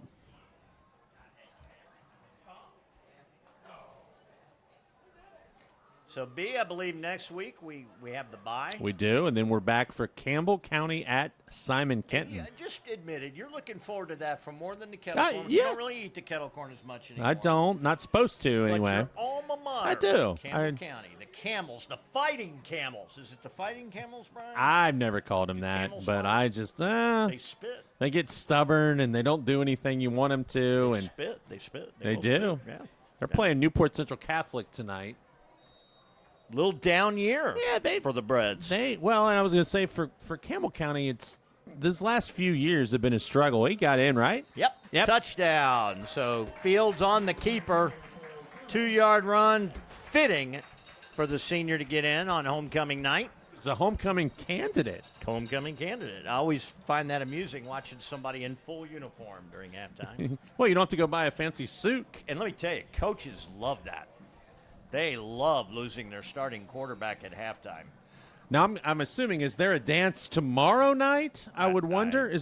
We used to have it. We used to have it the same night. Yeah, the dance is now these coddled kids.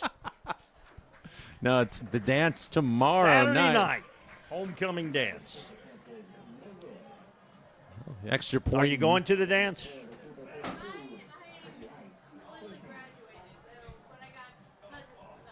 All right. So we've got one more kickoff, and you would probably imagine Cooper is just going to take a knee. 54 seconds showing on the clock, and it has been all Cooper from about the end of the first quarter on.